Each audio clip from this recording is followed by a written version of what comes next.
Good evening. I'd like to call this regular meeting of the Town of Thompson Planning and Zoning Commission to order. It is Monday, February 24th, 2025, 7 p.m. We are here in Thompson Town Hall and on Zoom. Ask you to stand as you are able, please, for the pledge of allegiance. Yeah. Frank, I'm gonna look your chair, so don't miss it, look for it. I pledge allegiance to the flag of the United States of America, and to the republic for which it stands, one nation, indivisible, with liberty and justice for all. A reminder that under citizens' comment and during public hearing, we ask you to come approach the microphone, state your name and address for the record. Limit your comments to 3 minutes speaking time unless otherwise directed by the chair, and address all comments to the chair in a civil and respectful manner. We'll now call the roll. John B. Lanky, president. Ryan Knoyer. Randy Blackmer. Ryan Santos, David Plowski, Ray Williams. Jane Salcy, Mike Earl, Alvin Hill. Joseph Brody Brown, we will seat Mr. Popowski for Mr. Robin. And will you just keep an eye out for comments here? You got it. At this point, the chair is going to take a point of privilege and defer to the vice chair, Mr. Lanky. Thank you, Mr. Chair. I have what we're gonna do here, and with the help of the chair, we it was taken upon myself to do this, and I deserve it. We deserve it. I know some plaques that were made up. And the recipient that's gonna be honored is Mr. Robert Woods Senior. So if you would please come up here, sir.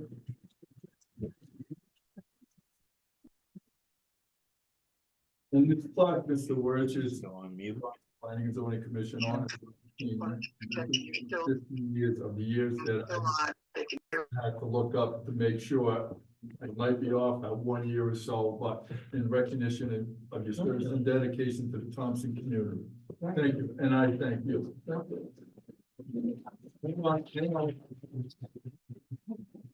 go back over.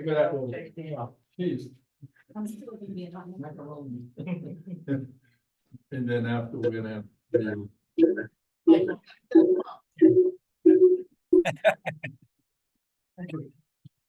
Thanks. The next gentleman up is Mr. Rice.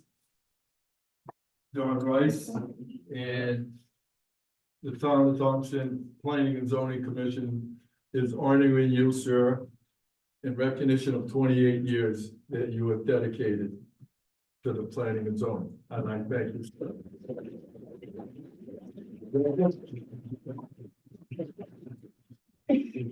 All right. Take a look at me, John. Oh, I'm sorry. Okay. Exactly. That was perfect. And the last of them all is Mr. Randy Blackmer. And Town of Thompson's Planning and Zoning Commission honors Mr. Randy Blackmer in recognition of what I've got. Yeah. And I'm pretty sure I'm right on the money, but not sure. 50 years of service and dedication to the town of Thompson. You are the one that set a precedent. You, Mr. Rice, and Mr. Words for your dedication. So everybody has to serve 50 years. Right? Yeah. That is, yeah.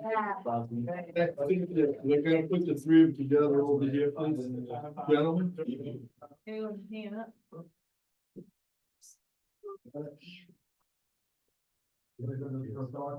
Yes, yes.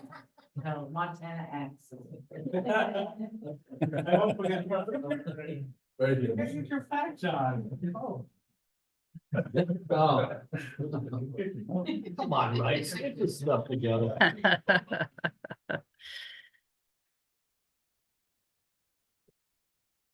Okay, smile, everybody. Okay. Thank you. All right. Thank you. Well done. Well done, Mr. Lane. No. Good job. Never. Go ahead, Chelsea. Thank you. I think, yeah, I got it. You got it? Yeah. Yeah, Yeah, I got it. But I cut your hand off. That's okay. I sort of remember your opening.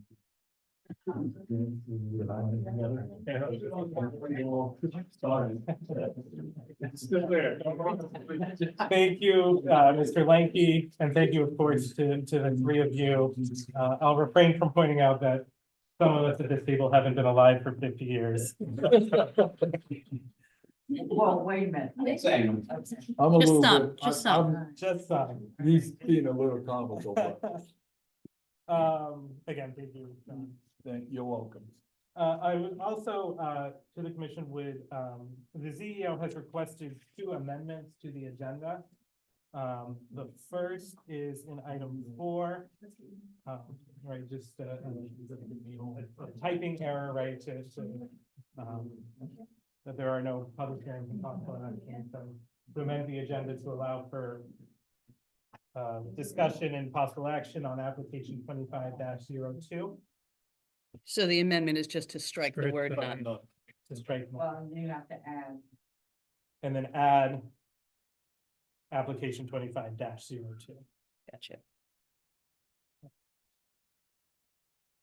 And the second is in item 11. We did receive a request for, or we received the Mylars for application 24-43. Applicant Maya Bodenhofer, property owner of 0 Capitulic Road, map 40, lot 88, lot 169A, zone RRAD, 6 acres, requesting a subdivision permit for 2 lots according to Town of Thompson subdivision regulations, Article 3, Section 4A1. I would request that be added under Section 11. Is there a second to that amendment? I'll second that. That was Ray seconding, and was it I'll a motion by the chair? Motion by the chair, Mr. Hill seconded. And again, the amendment is for both of those items. Any discussion on the motion to amend? Hearing none, a yes will amend the agenda, and no will we'll keep the agenda as written. Mr. Hill. Melvin Hill, yes.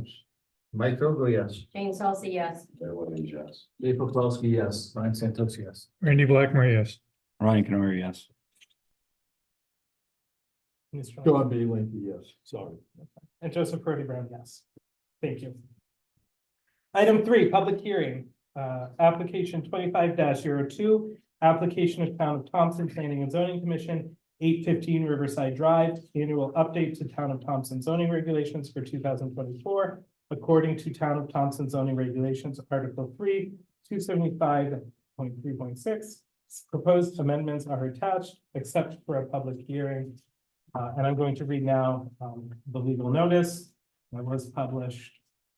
The Town of Thompson Planning and Zoning Commission public hearing notice as per state of Connecticut General Statutes, Chapter 124, Section 8(3)B. The Planning and Zoning Commission will hold a public hearing on Monday, February 24th, 2025 at 7 p.m. on the following application. Planning and Zoning Commission application 25-02, application of the Town of Thompson Planning and Zoning Commission, 815 Riverside Drive. Annual updates to Town of Thompson zoning regulations for 2024, according to Town of Thompson zoning regulations, Article 3, 275.36. Proposed amendments are attached. Public hearing will be held at the Thompson Town Hall, 815 Riverside Drive, North Grosvenor, Connecticut, in the Madison A room and on Zoom. Mr. Chair, just for the sake of the record, Kais Orr entered the meeting via Zoom at 7:08. Kais Orr Levac. Am I seated for anyone? No, you've got a full 10 already seated, Kais. Perfect. I love it. But you can still speak. So I think what I'd like to do is certainly if there's anyone in the room or on Zoom who would like to make comment at this time. And then once those members of the public have made comment, the Director of Planning and Development will read those that were received through the website. Don't we have to make a motion to accept that for hearing? Yeah, it was accepted for public hearing last month.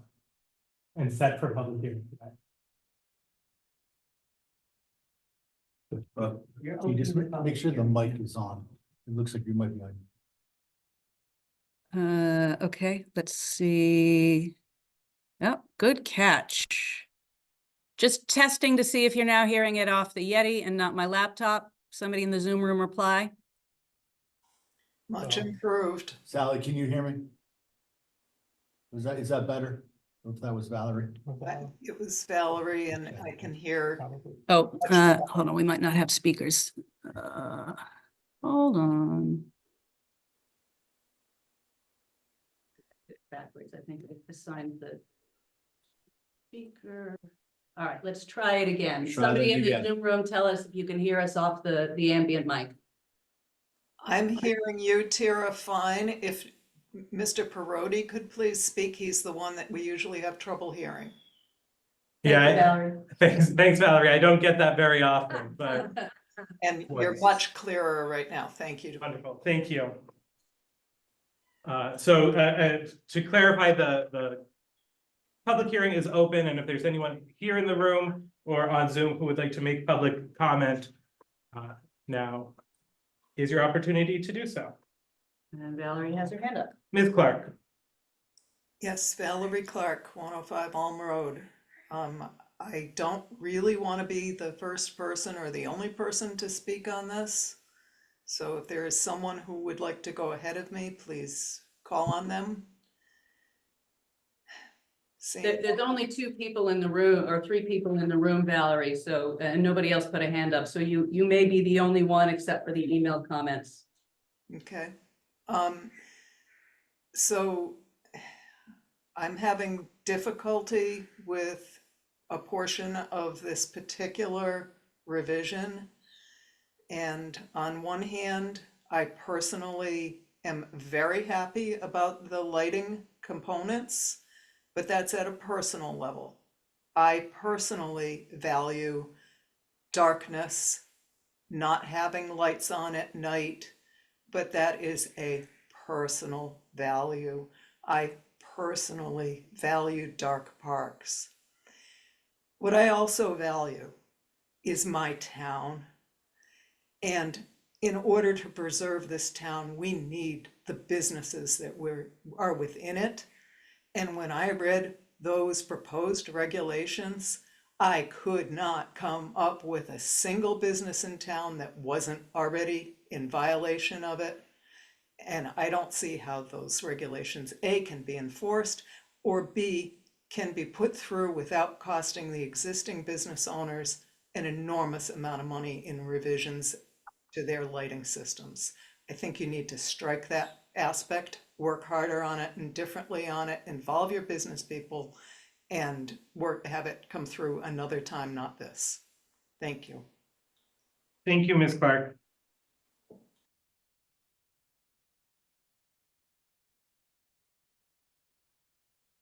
Sir.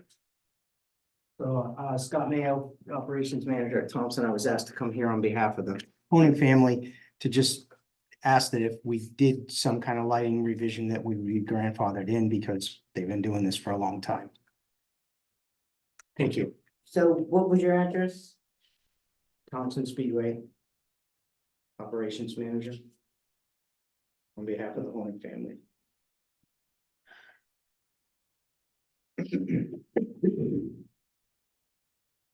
On behalf of what family? Honing? Oh, okay.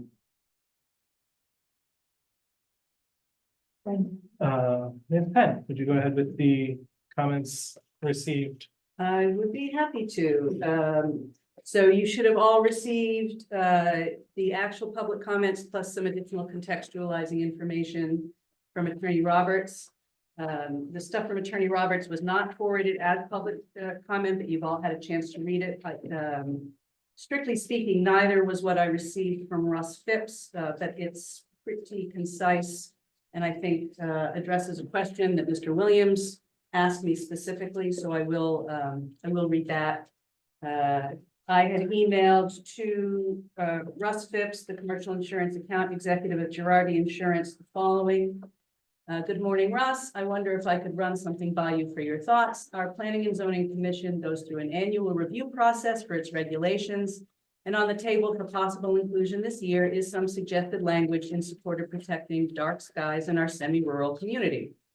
The suggested language is on pages 6 to 9 of the attachment. One of the commissioners called me last week to ask about potential problems with commercial insurance coverage if properties are not illuminated through the night. You will see that I highlighted a provision on page 7, which I believe covers that concern, but I would greatly appreciate your feedback on the topic.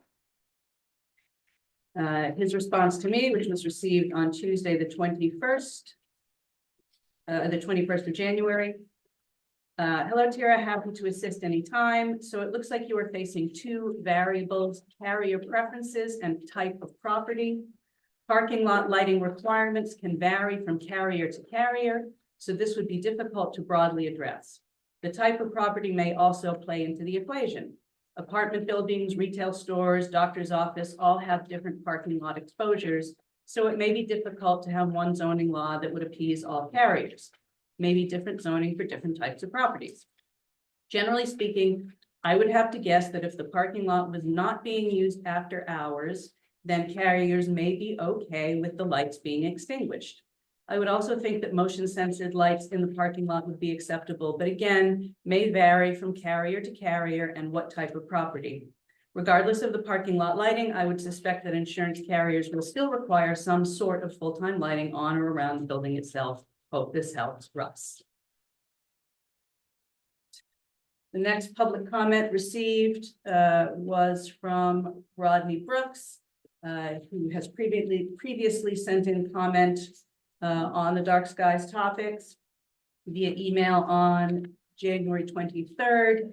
He sent me 2 emails, the first one being, I think it would be fair when someone shines a floodlight onto a neighbor's property that it should be addressed to the town enforcement officer, and others could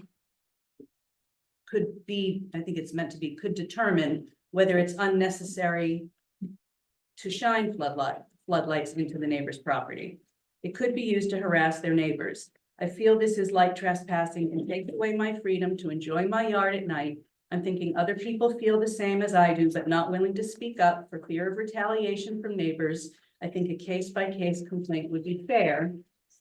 And then shortly later in the morning, he sent a follow-up comment. And another thing I would like to add, bright lights affecting migrating ducks, geese, etc.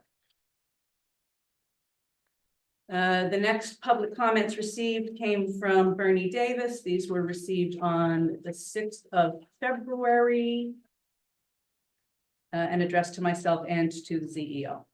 Tara and Cindy, here are my comments on the pending 2025 zoning regulations changes. Please present these to the zoning board at the next revisions committee meeting and also read them into the record at the public hearing on the changes. Zoning commission members.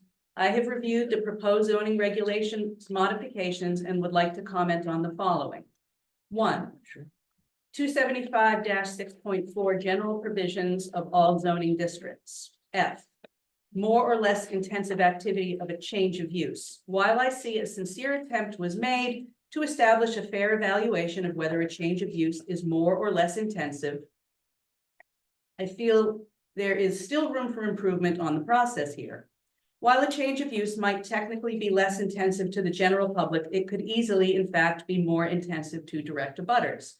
Personally, I think all changes of use should require commission review with appropriate opportunities for public input. 2, Article 8, CRD 275-8.3. Item 1, 13,000 square feet for a minimum lot size is too small other than in existing areas like the North Grosvenor-Dale neighborhoods. We are a rural town, and jamming as many structures as possible together on approximately 1/3 acre lots will lead to a loss of our rural character. I know this is not a brand new concept in the regulations and have disagreed with it before. Item 2, net buildable area. 4,000 square feet of net buildable area is way too small. Buildings can easily be 4,000 square feet or more so even with setback requirements. This is setting the standard that postage stamp size buildable area is an acceptable concept in Thompson. Again, we are a rural town and need to maintain our rural character. Perhaps a net buildable area with a percentage ratio between building size and buildable area might be more appropriate. But there are drawbacks to that as well. A building area a good deal larger than 4,000 square feet should be the standard. Again, I know this is not a brand new concept in the regulations and have disagreed with it before. Article 275-14.7, moratorium on cannabis-related applications. I do not know if we have any existing businesses in town that will be affected by this moratorium. If we do, then I think provisions should be made to exempt them to some degree to this moratorium. I am in agreement on this applying to new enterprises, but see it as an overly restrictive hurdle for an existing business, if there are any. 4, Article 275-15.7, D, exterior lighting standards. This appears to prohibit ground-mounted lights pointing upward at commercial signs. This is a very common installation method, so should be given some consideration. I am well aware that existing installations will be grandfathered, but often ground-mounted sign lighting is the only reasonable option. Other than that, I am in complete agreement with the entire concept of trying to restrict light pollution and have taken steps on my own over the years to work towards this goal. Finally, I have one last serious comment. Last I looked at our zoning regulations, the allowed uses for every one of the zoning districts in town still ended with the statement to the effect of, or whatever the zoning commission feels appropriate. As some of you are well aware, I am in complete disagreement with this statement being included in the zoning districts. The purpose of zoning is to protect both direct neighbors and the entire town from inappropriate uses for a given zone. By allowing this statement to remain as a part of our regulations means that there are no hard and fast rules for what is allowed or disallowed. While this current zoning board may be of the highest moral character, there is no guarantee that future boards will remain the same. The good old buddy zoning board is always potentially one election away. The inclusion of this statement in the individual zones completely negates the purpose of having a list of allowed uses. If our zoning board wants to allow something other than what is listed, there is no legal way to prevent it other than suing the town. In my opinion, including this statement in the list of allowed uses in effect negates the entire purpose of having zoning regulations. There is a process for permitting uses other than those allowed in a given zone, and that should be adhered to whether it is time consuming or not. Thank you for hearing me out. Bernard Davis, 58 Blaine Road, Grosvenor, Connecticut. And then the final comment that was received from the public, I did send out, but some of you might not have seen it since it came in after the agenda packets were put together. And this was sent to me on Thursday, the 20th, by Richard Poitras, 210 Hill Road, Thompson, Connecticut. 275-2.4 definitions. New definitions suggested or flowing from other suggested amendments. He did call out the line item correction that it is not in fact 21A-240, but it is 21A-420. He had a specific recommendation to add cannabis cultivation. The new definition for cannabis establishments includes cultivator and microcultivator. Microcultivator is now fully defined, so can we add cannabis cultivator per CGS section 21A-420 as a definition? And then finally, 275-14.7, retail alcohol and adult use cannabis. I am grateful the Thompson Planning and Zoning Commission recognized the need for the moratorium on cannabis microcultivation. And then just so we can follow up with it so that you'll be free to discuss anything during the discussion after the public hearing is closed. I'll just read the memo that I prepared in response to comments received, and then you'll be freely able to discuss anything that came up. Director of Planning and Development memo regarding public comments received and any additional recommendations for 2025 amendments. This memo was provided for additional context regarding any of the comments received via email during the public review period, and to note any last-minute edits to the final draft which the PZC may wish to consider during their discussion following the close of the public hearing. These additional notes are presented in the order that the comments were received. Potential edits or action items will be indicated in boldface. 19 January 2025, email exchange between T. Penn Gesick and attorney R. Roberts. A copy of the draft sent to Attorney Roberts with his comments and some additional comments from me shown in sidebar is included for the commission. Wherever the attorney's comments indicated an item that required action prior to posting the draft for the public, those changes were made and noted for the PZC at the January regular meeting. Those changes included striking the language under 275-5.11 special permits numbers 1 and 2, and under 275-14.5 solar energy usage via photovoltaic PV array systems, A2, striking the words by private homeowners and businesses. The question posed by Attorney Roberts regarding 275-6.4 general provisions for all zoning districts, new section F1 did not result in an edit.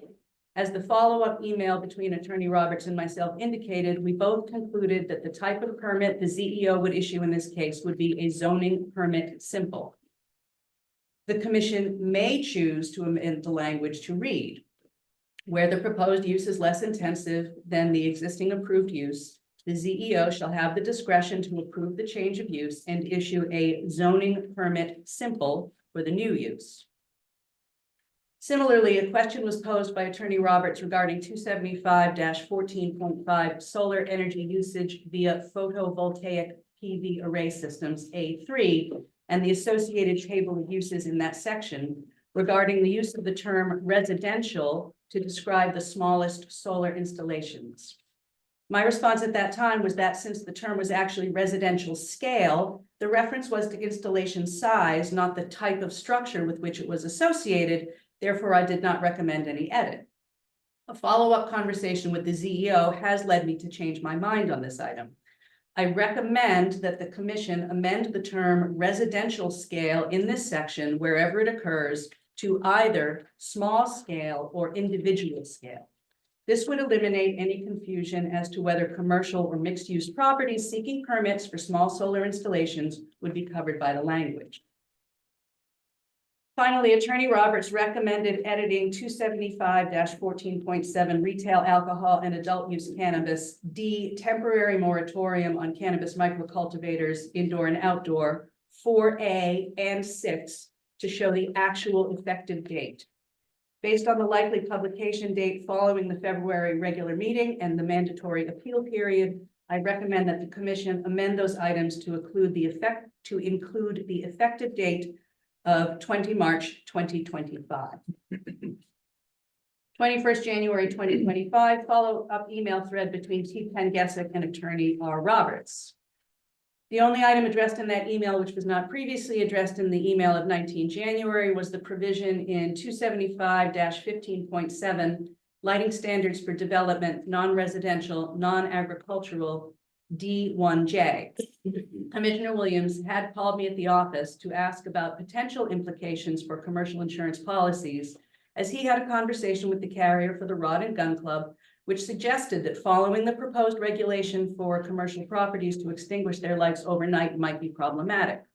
I first posed the question to Attorney Roberts, but he was unable to answer the question from a legal standpoint. 21 January 2025, email exchange between T. Penn Gesick and R. Phipps, Girardi Insurance.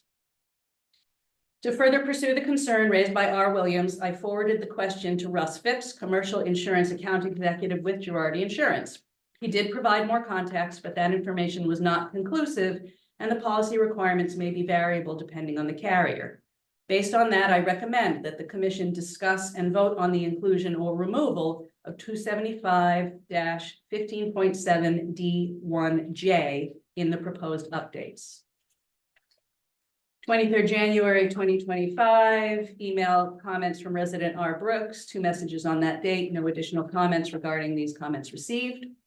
6 February 2025, email comments from resident B. Davis, no additional comments regarding these comments received. And then please note that, oh, that's crumbs.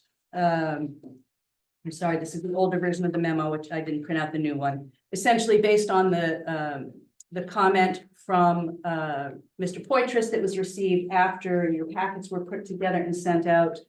I did indicate, Just pull it back here. The typo does not require additional action from the commission because it's just a typo. You can always correct those.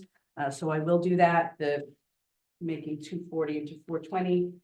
The commission may wish to add, and I think it's a perfectly fine recommendation, the definition for cannabis cultivation in 275-2.4.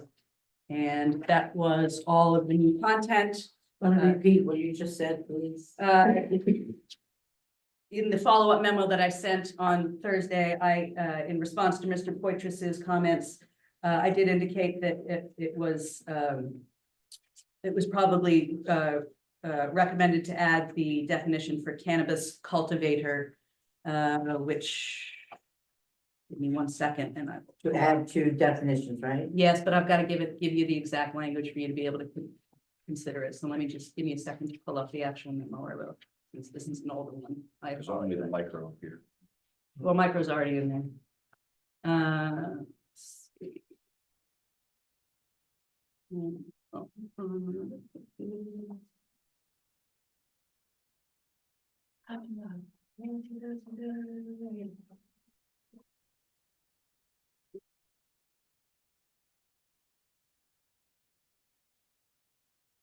The commission, okay, here we go.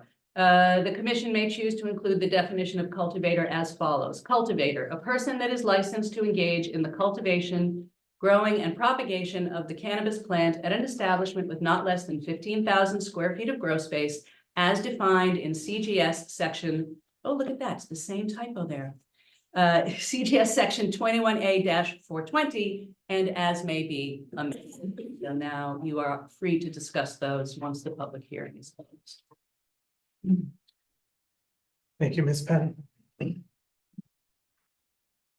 Any other comments from the public at this time?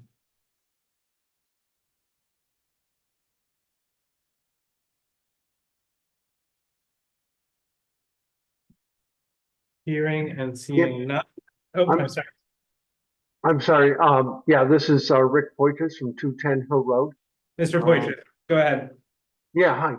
I wanted to have the definition of cannabis cultivator included in the regulations because I just don't want us to miss that.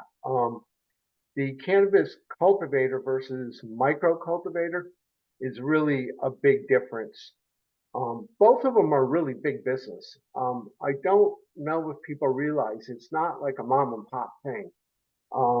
It has to be approved by the Department of Consumer Protection, through Connecticut State, of course. And they look at revenue and they make sure that you have they make sure the applicant has experience and a really good backing. And the really good backing, a lot of times comes from, believe it or not, the CCP or the TCO, which is the Trans Criminal Organizations. If you've seen the recent article in Maine where the TCOs are coming in under the premise of like medical marijuana, and they're really reading and using the laws and finding weaknesses in the laws to set up shop. And I just don't want Thompson really to be a grower. I don't understand. The location is bad. Massachusetts has better pot. It's higher, THC content. Rhode Island is, also a really way much further than Connecticut is. And also, if we even grew here, the point of sale is the issue. The point of sale is like a retailer, and we're not going to have like retailers bustling through Thompson. We have one, I guess, in Putnam, and so the taxes go to the point of sale. There's, I guess the taxes are a little bit complicated, but I think we should focus on education and not pot, and I just wanted to make sure that we're not missing anything so that when the regulations are written or considered, that we do consider the big boys as well.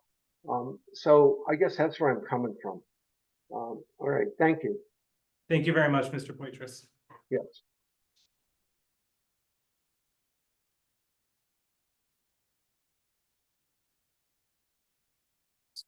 Motion to close, 2502. Sally White would like to speak. You withdraw your motion. Hello? Ms. White, yes, you are recognized. Okay.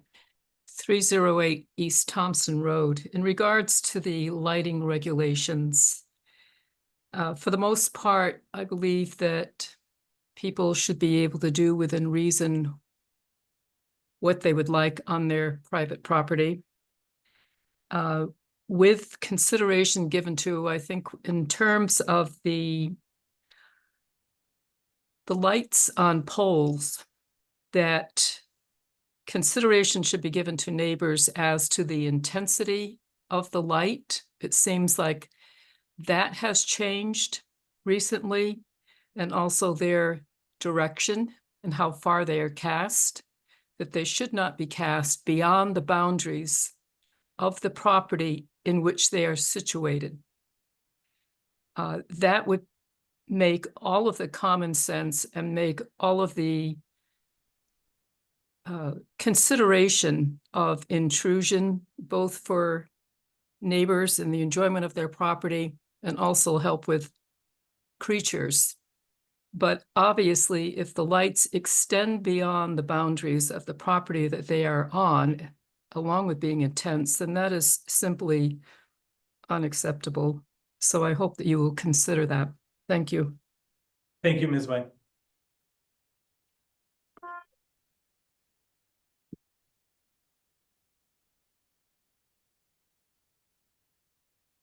Are there any further comments in the Zoom audience? Mr. Santos. Clear. Motion to close, 2502. Mr. Santos has moved to I'll close public second. hearing, seconded by Ms. Salsi.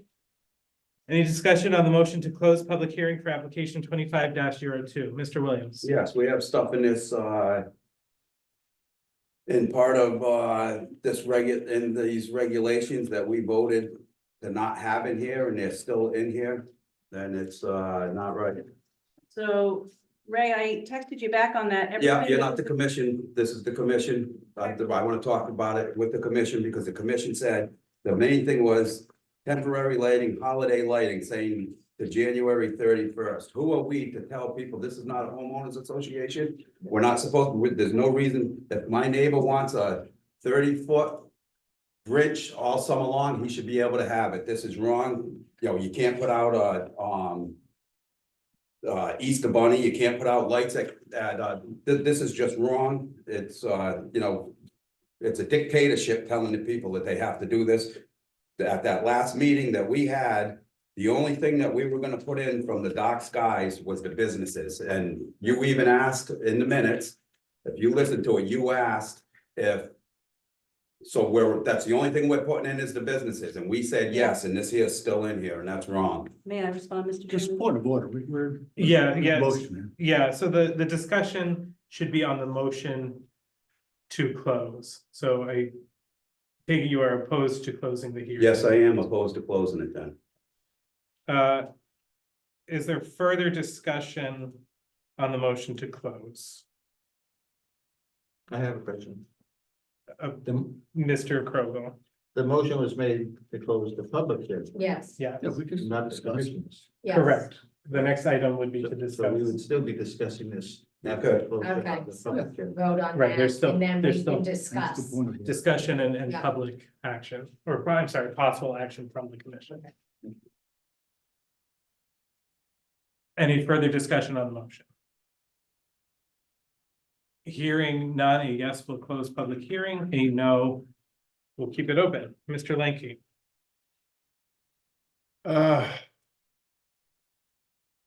I'll have to say yes. Mr. Knoyer? Yes. Mr. Blackburn? Yes. Mr. Santos? Yes, Dave Popolski, yes. Ray Williams, no. I want to be clear on this. We are only closing the public hearing Yes, ma'am. aspect of it, then we can Our discuss. next agenda item This. is discussion and possible. Yes, okay, so I'll vote to close it because I want to be able to discuss some things as the commission. Mr. Crowell? Mike Oakley, yes. Mr. Hill. Melvin Hill, yes. Joseph Brody Brown, yes, that's 9 votes to 1. Public hearing is closed. Item 4, discuss public hearing and possible action for application 25-02. Mr. Chairman, in light of Mr. Williams' comment, may I respond? Yes. So to be clear, Ray, the entire section, because I did check after you texted me, the entire section says right at the beginning that it's only for non-residential and non-agricultural properties. And residential and agricultural properties are specifically exempted. I returned the language after the vote at the last subcommittee meeting to what had been proposed previously that the commission had consensus on. So if there's anything in there that you think is applying to residential properties, it does not. It is specifically exempted for residential properties of 3 units or less and agricultural properties, right in the opening of the section. Now, you guys can still choose to discuss what you want to leave in or out, but just for absolute clarity, nothing in that proposed regulation applies to private residential properties. I've got to jump in here. Mr. Williams and then Mr. These are supposed to be the commissioner's regulations. Somebody gets a thing in the mail. Okay, it comes in, it gets in the mail, it gets put in these regulations, feathered in as it's called, and then we have to fight to get it out. These are supposed to be the commissioner's regulations. If a commissioner does not bring it up, then it should not be put, and we shouldn't have to feather something in and then have to fight to get rid of it. That's just wrong. If you're not sitting at this table and voted in by and either appointed or voted in, then you should not be putting stuff into our regulations. It's wrong. And it's wrong for the people. It's bureaucracy at its finest, as far as I'm concerned. Mr. Canoyer and then. I've got to jump in on the Speedway. So if the Speedway is in any way, if this applies to the Speedway at all in any manner, then this entire thing needs to be removed because that's an absolute non-starter for me. There is no way that we're going to take a business that is the heart of this town that is older than the commission itself and tell them they can't have the lights on. That is not going to happen. So I just want to make sure I'm really clear on that. Ms. Saltzman. Okay, I have a lot of questions also. I took, with reading this, the same thing. I understand what Tara said. The average, it's not clear. It needs to be defined more. As far as the Speedway, that needs to be looked at more. I would like to have one more face-to-face regulation subcommittee and go over not only the things that we as commissioners are bringing up, but some of the things that have been brought up by the citizens. I feel like I'm being rushed right now, and I don't like that. I want to be able to have one more subcommittee meeting, which will give us the time to go through all of this, correct some of the things that need to be done, and put it in order so that we all feel comfortable with this, because I don't feel comfortable with this. And obviously from what Ray said, he doesn't feel comfortable. There's things that I'm not comfortable with. So I've got Mr. Santos and then Mr. Williams, but first, so at this point, there can be no subcommittee meeting about the language that was just put to public hearing. Okay. And right, like that is what has been weird, right? We do this annually, right? So, Okay. Okay, so why can't we put the vote off until next? I'm just not comfortable with what I'm hearing some of the citizens say. So you're telling me that as the commission, we can't go in and fix this? so what we could do is, as the commission, strike language we're not comfortable with for this round. Yeah. Approve or deny the language that we have struck or added. And then it would be folded into next year's process. Okay, so let me ask you this. Because I really would like to go over this again. There's a lot of things that need to be looked at. If we vote no to accept this, then we can go on and do another subcommittee meeting, correct? We're not going to accept it. We would have to open the process up again. Yes. Yes. Yes. I would suggest that. What's one more month gonna make? I would suggest that we probably would like to use a scalpel rather than a hatchet. I think there are elements of these amendments that we as a commission have reached consensus on and want to enact as soon as possible. No, I understand that, Joe. I do understand that, but back in November, I told you I had ideas about doing the subcommittees, and unfortunately, I got very sick between the end of November and all the way into January. I have thought about it. I haven't forgotten about it. I would like to see the way the subcommittees are done a little bit differently. This, to me, in light of what we've heard tonight and some of the things that the commissioners have brought up, I would like to see this, the regulations voted down tonight so that we can open it up and do one more subcommittee meeting on this and be able to go through these things and correct them and give consideration to the citizens of the town. So again, respectfully, Jane, I would suggest that the cannabis section, for example. But we can't do it one by one. We have to do it That's as what a I'm saying, whole. we can strike language, right? There are amendments that we can make, right? There are some recommended amendments that have been, for example, Mr. Poitras's Yeah. suggestion about adding the definition. Yeah. We as a commission can vote to amend Okay, the amendments to add that language. We can also vote to strike language. right? okay. But then we'd have to do it, what you're saying, we have to do that tonight. No, but yes, yes. And see, that's the part that I don't like. I want to be able to sit down and listen to what everybody says now that all this stuff has come forward. And I don't see why that would be such a big problem. It's one more shot at it so that we can correct some of the things. But so again, sorry to interrupt, it's not just a 1 month proposition at this point. Because Oh, I get, no, then it would have to be posted again and everything else. I don't want to rush through this, is what I'm saying, and that's what I feel like is I happening. understand, and what I'm saying is that there are areas where we as a commission That's right, I and get that. and the town, I think from the comments we've heard, are happy with what we've proposed and want done quickly. Okay, Because- yeah, all right, I To play understand devil's that, advocate, yeah. right, every time we wait on Yeah. this moratorium, we Yeah, can get an application. um, So what I'm hearing is uncomfort with the lighting regulation. it's not only the lighting regulations, I have said too, I've always felt that what Ms. Quattroz said, we needed to put that in, and it wasn't put in. But we can put that in now. And also the lighting situation, I mean, I looked at it and came to the same conclusion, why is this back in here? I also read what Tara had said, none of this deals with residential, but it needs to be clarified even better so that you guys have all been telling me for 3 years, needs to be defined. So let's define it a little bit better. And do we want to do that tonight? Mr. Santos and then Mr. Williams. All right, so. In my opinion, I don't wanna. Pretend that we haven't talked about the lighting. It almost came up like in every single meeting or special meeting that we.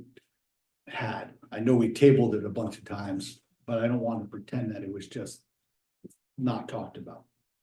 I agree, Jane, and with a lot of the community members that maybe some more time needs to be. Put into the lighting. I just quickly looked up the original one that we had in here and definitely needs modification, but we don't have to do that. So one of the first things I'm gonna say is I'm okay with tabling 275-15.7 because that's 90% of the conversation, in my opinion. I'm gonna say 90% being specifically, but let's just say a majority of the conversation tonight, right? It deals with somebody striking J from insurance, and that dealt with security lighting. It deals with the raceway issue and a bunch of other things that came up.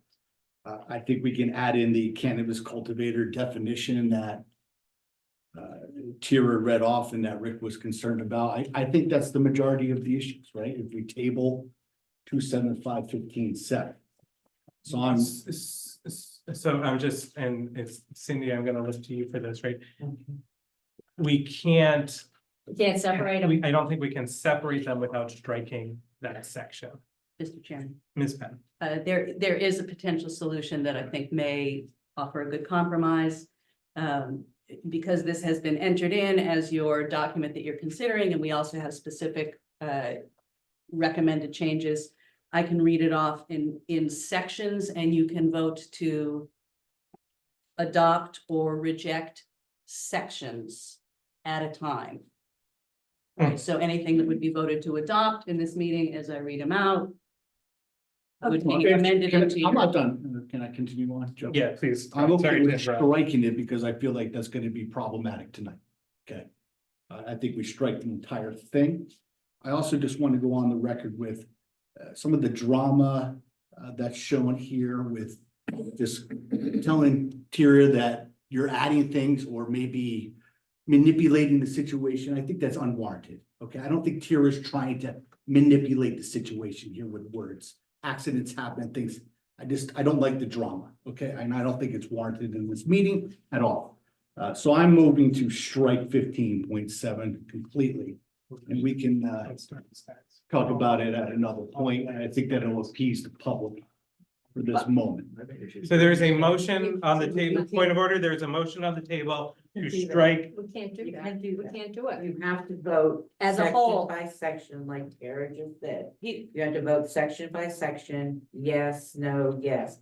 You have to vote on that section. You don't want to include it, then you vote no. So you're saying A, B, C, D section of that section? I think, No, I area? think, I could call it out the as a subsection. subsection. Go ahead, Tyria. What didn't you understand what I said? I don't, no, I don't. Okay.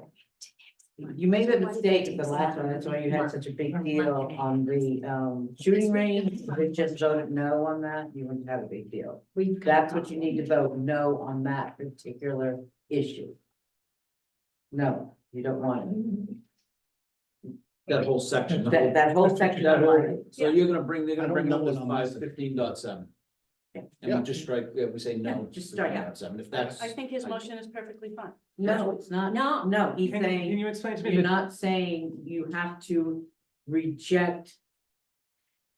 So, Cindy, let me ask you a question for clarification, please. Yeah. Because I'm not, I trust you. Yeah. I'm confused. If he moved to approve that section. Yeah. And we all voted no, why is that different than moving to strike and we all vote yes? And I'm not trying to be difficult, Cindy, I hope you hear me.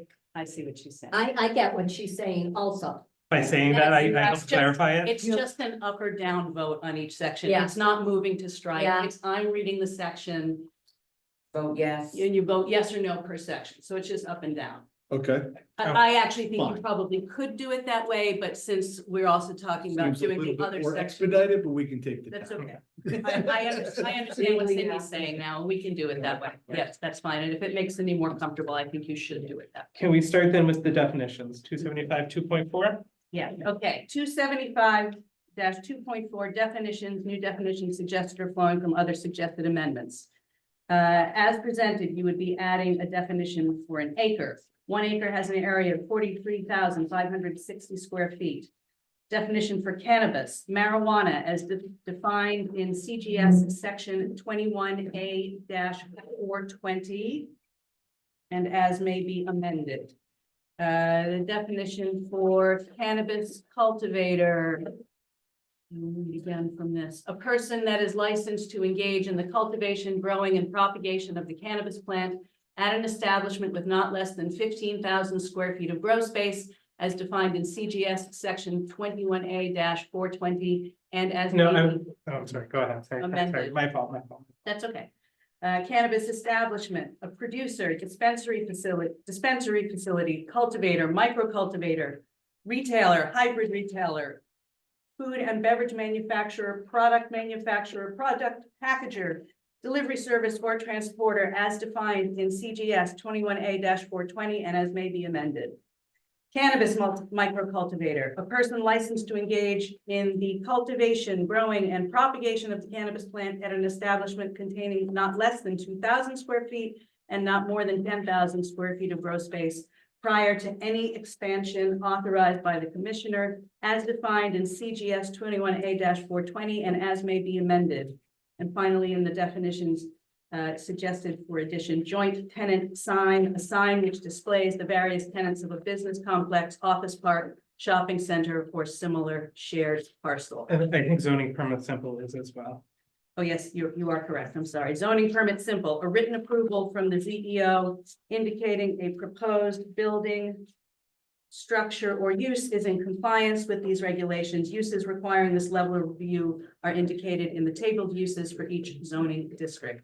That is the group of definitions, including the one suggested by Mr. Poitras, which is before you to vote up or down.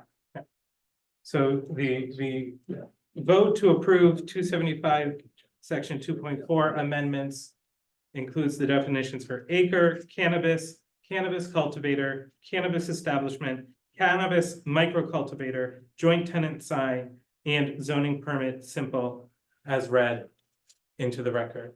Is there any discussion on this section? Hearing none, a yes vote will approve the amendment, or will approve as read. A no vote will not. Mr. Lanky.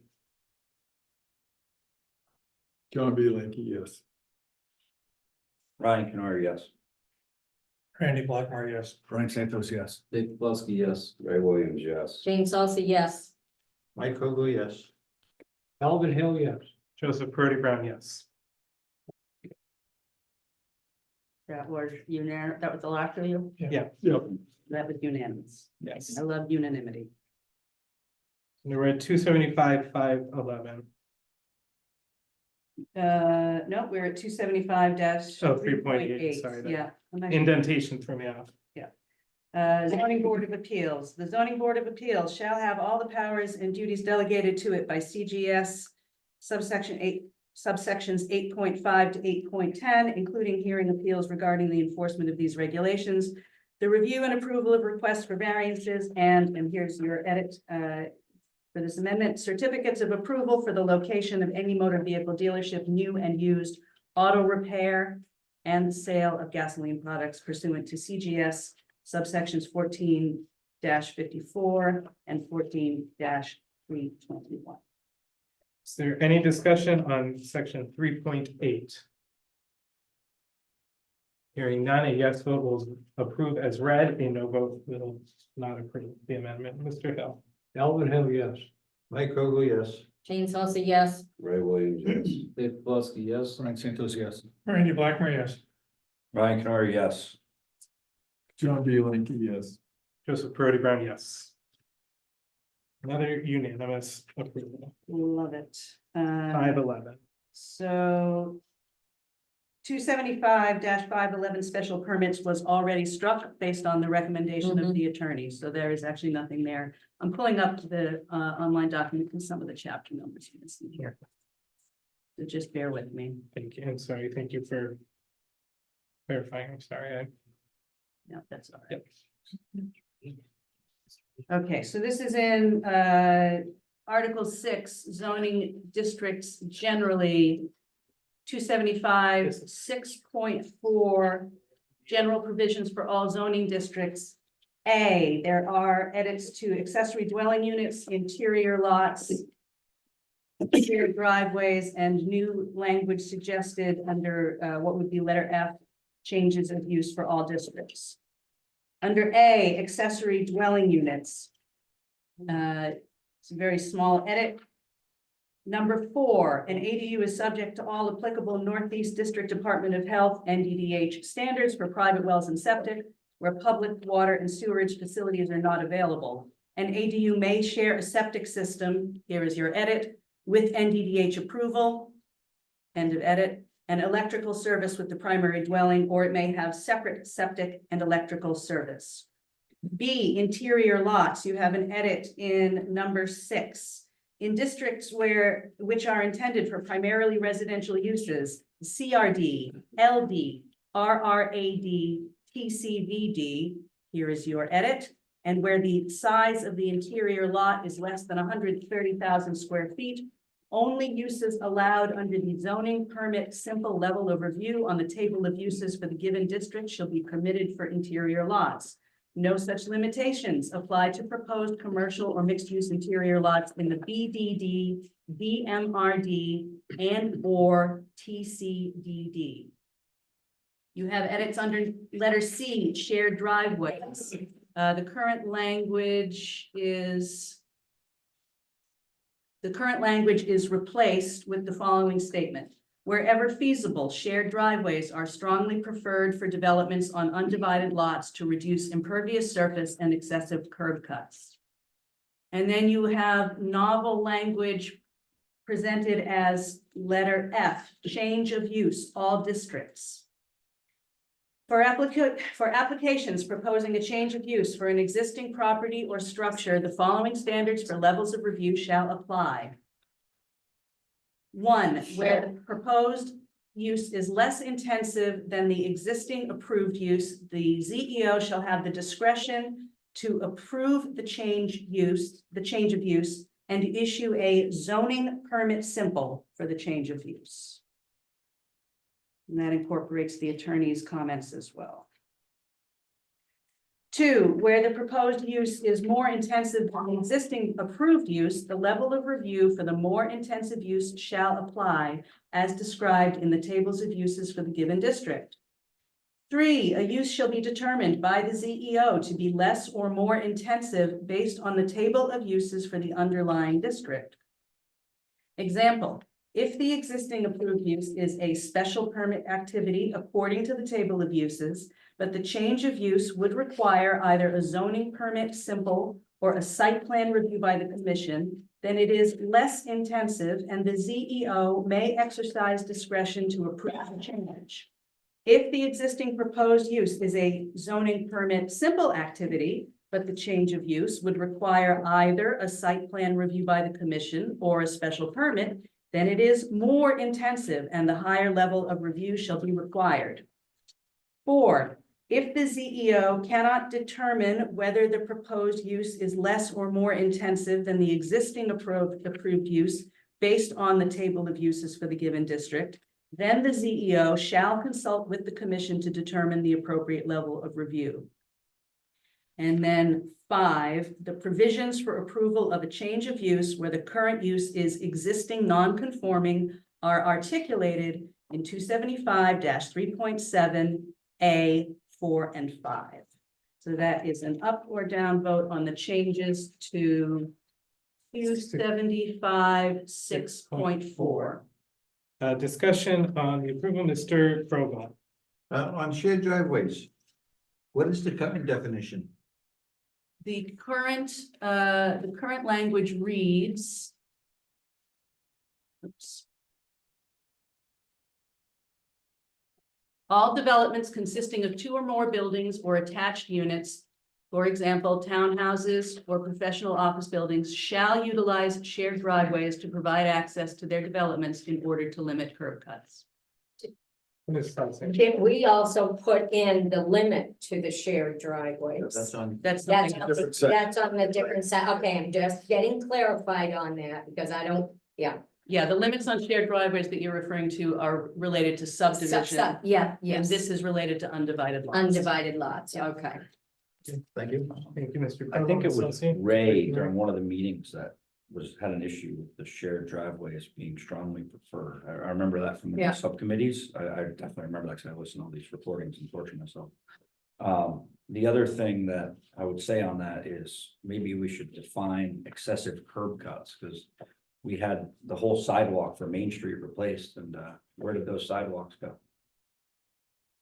And you're talking about excessive curb cuts. Like it's a major problem. I think all them sidewalks are sitting in the sand pit down the road here. Yeah, up north. Ms. Hussey.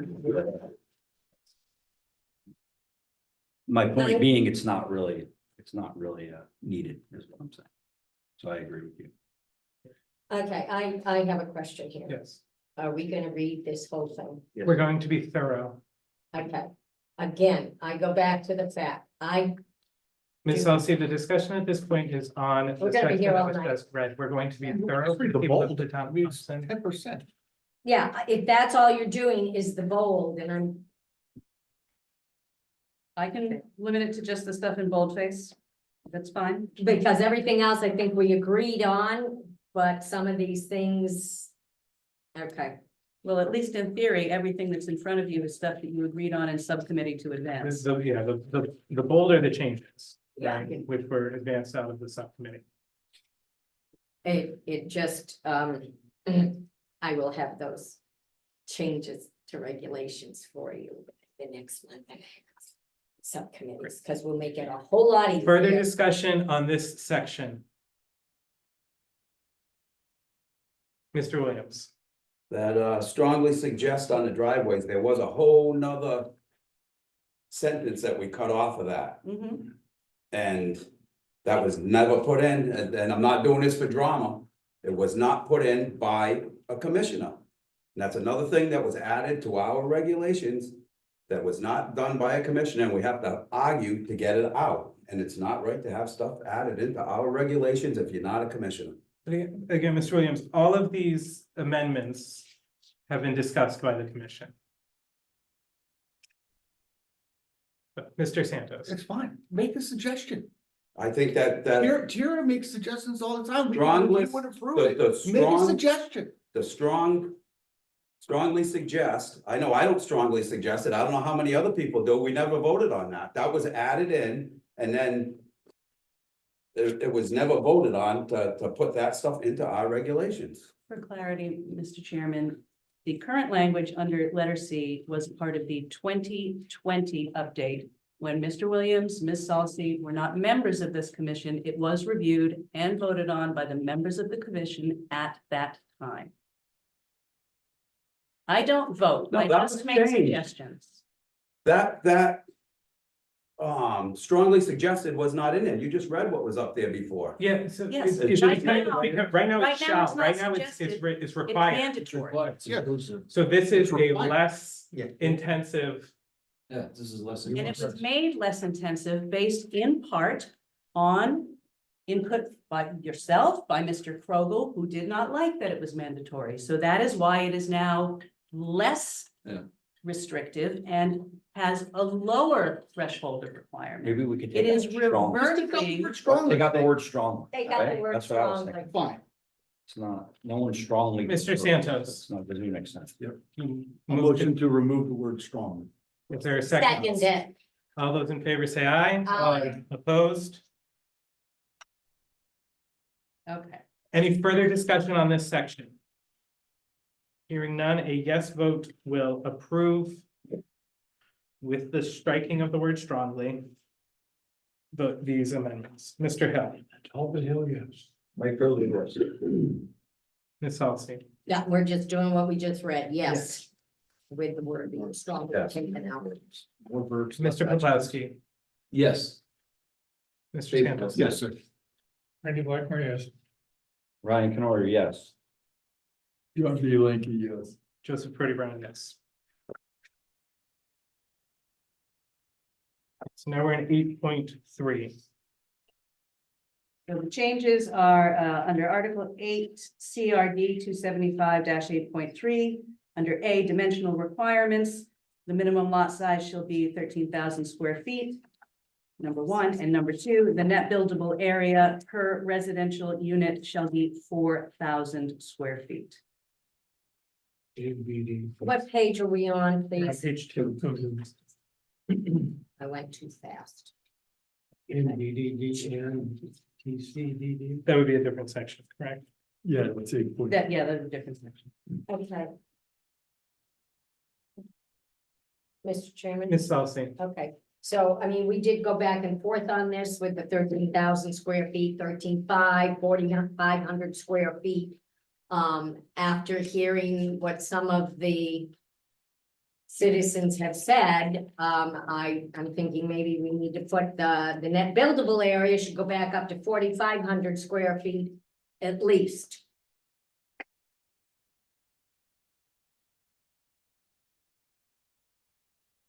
I make a motion that we put it back up, okay? Before you make Okay. the motion has been made. I withdraw the motion. Mr. Krogel, If we put up to 4,500 square feet, though, you would not be allowed the 2 ADU units that the state mandates. That's what we talked about. The this- two ADU, Each two, lot is allowed 2. two, okay. Which is why we reached these numbers after. Lincoln. Yeah, I know, I do remember going through this,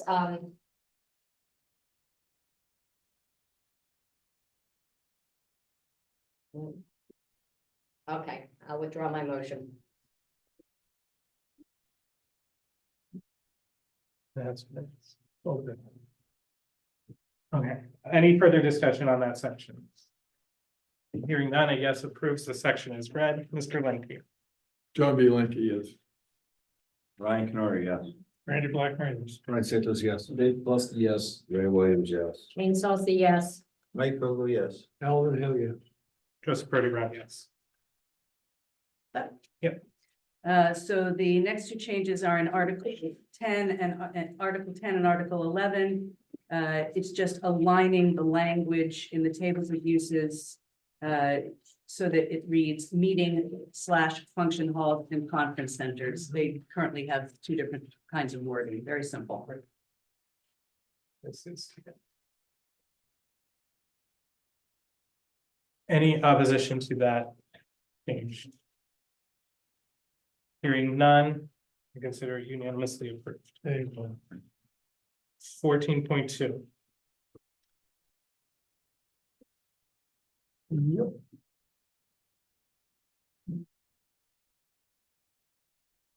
14.2. Oh, I'm sorry. I thought you were going to voice vote. In yes, 14.2, Cindy has requested the following change. The commission shall allow the use of a trailer or mobile home as a temporary dwelling in the event of a primary dwelling being rendered uninhabitable by fire or natural disaster. Here is your edit. Or when the primary dwelling is undergoing a complete renovation. So it's just adding that text. Any opposition to that section? Hearing none, the chair considers that to be unanimously approved. 14.3.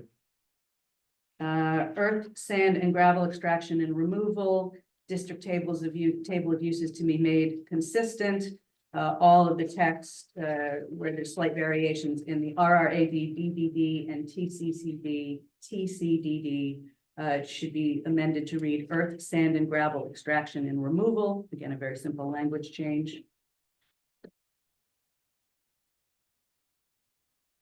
And then number 3 in the list of exemptions was amended to read excavation, removal, filling, or grading associated with approved subdivisions, site development plans, or building permits, unless exporting of more than 1,500 cubic yards of material is proposed. So that was a simplification of that language.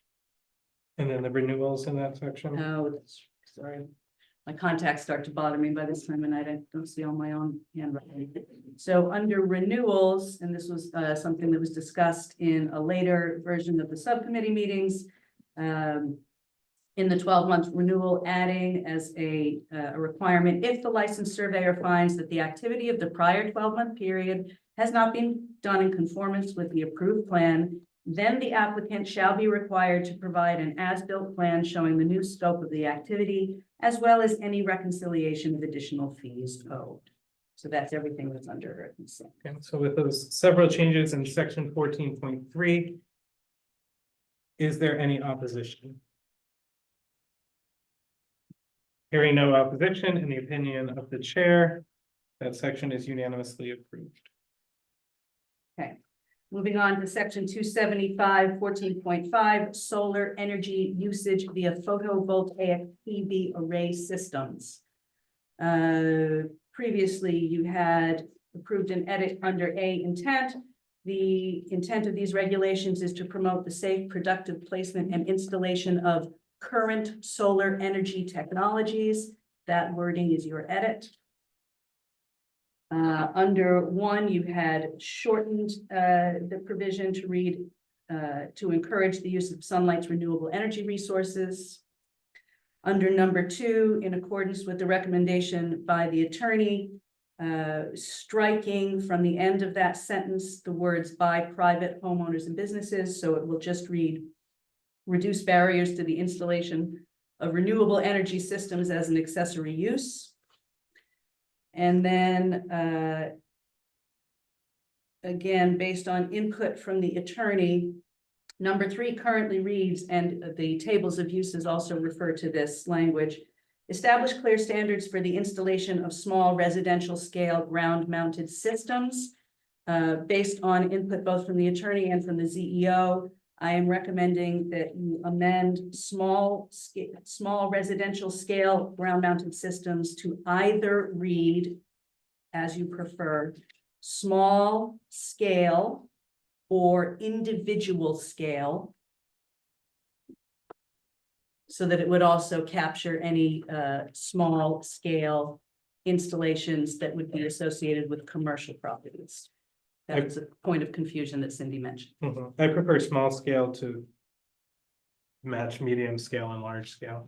I agree. Mr. Santos. Do we have a definition of those?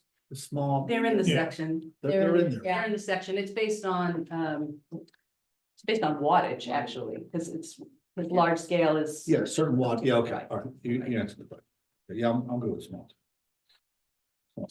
And then Tira just is on page 4, Oh, number yes, and on- 4, And on page 4, is that in addition?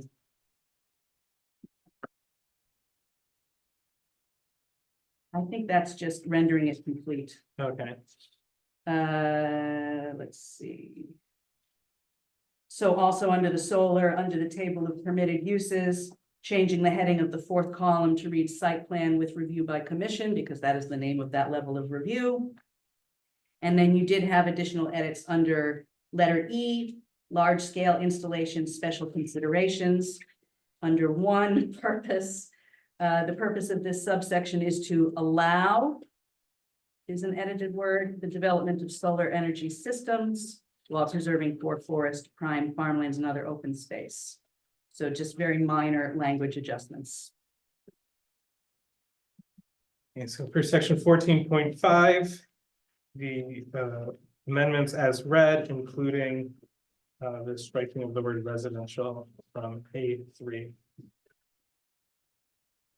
Is there any opposition to those amendments?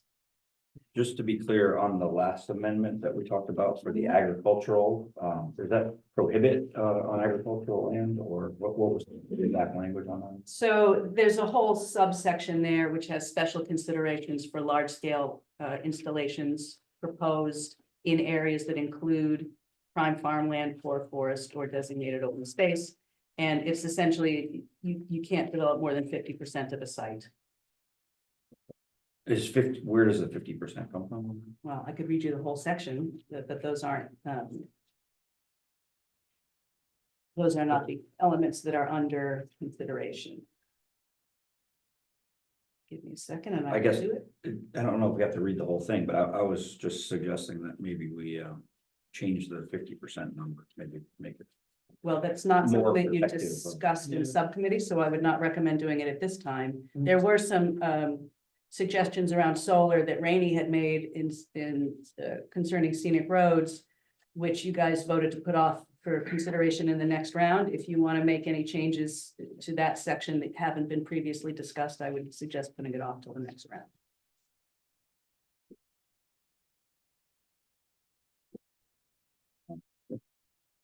Make a motion to put it off to the next round. You don't have to because it's not currently under consideration. It's not in So any further discussion on this section?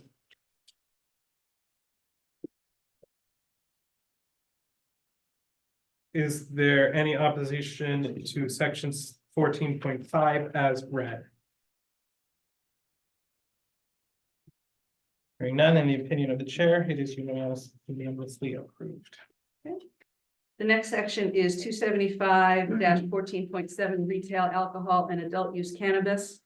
I feel, Mr. Chairman, that the commission had pretty good consensus on this whole thing. The only edit that is suggested here in my memo is adding that effective date. I believe that you guys did a lot of good work on this.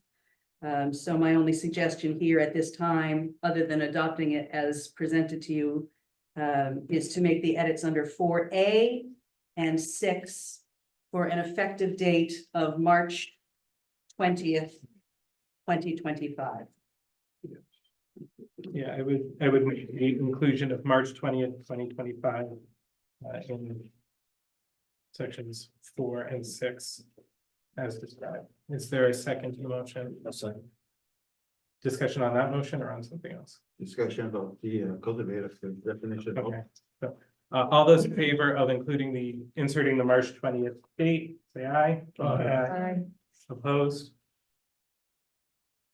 Further discussion on section 14.7, Mr. Crowell. We're talking about cannabis micro cultivators. Are we also putting the words cultivator? So cultivator was never permitted under our regulations. It has never been permitted. It is specifically not permitted. If you look at section 7, there is a conversation about the difference between cultivators and micro cultivators, and clarifies that even were this moratorium to pause, to expire, cultivators would still not be allowed Okay. in the town of Thompson. So I would like to instill the word retail stores also, to put a moratorium onto it. That exceeds the scope of what was discussed in the public hearing. It's still got to do with marijuana. It's got to do with growing and using. It does not exceed the scope of it.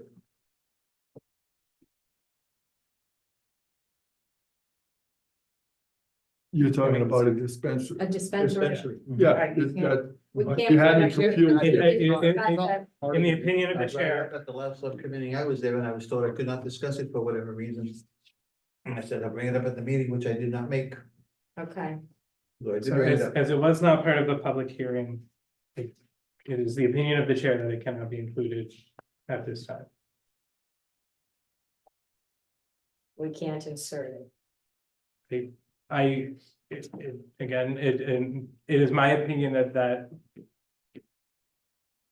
could open up the town and the commission to legal Okay, I challenges get to what this you're section. saying. Yep, I get what you're saying. So we'll have to do I- that. Yeah, Okay, I will respect your decision, but I will disagree with your train of thought of opening it up to the town, because micro cultivators is something that could be allowed, same as retail stores.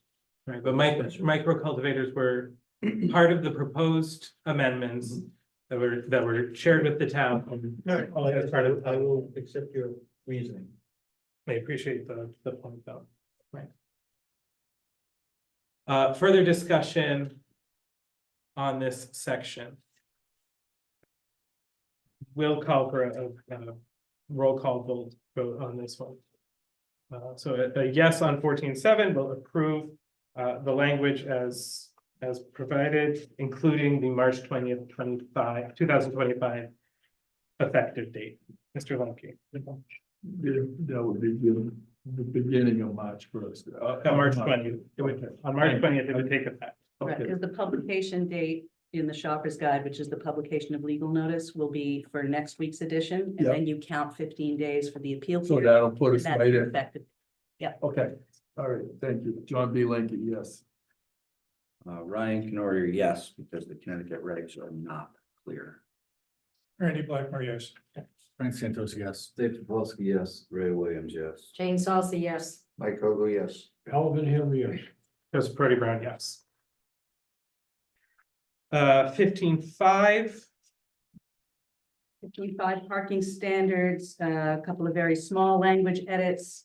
Under B, dimensions and number of parking spaces. It currently reads 9 feet by 18 feet. At the suggestion of the CEO, that would be 9 feet in width by 18 feet in length. We always want to be precise, precision of language matters. And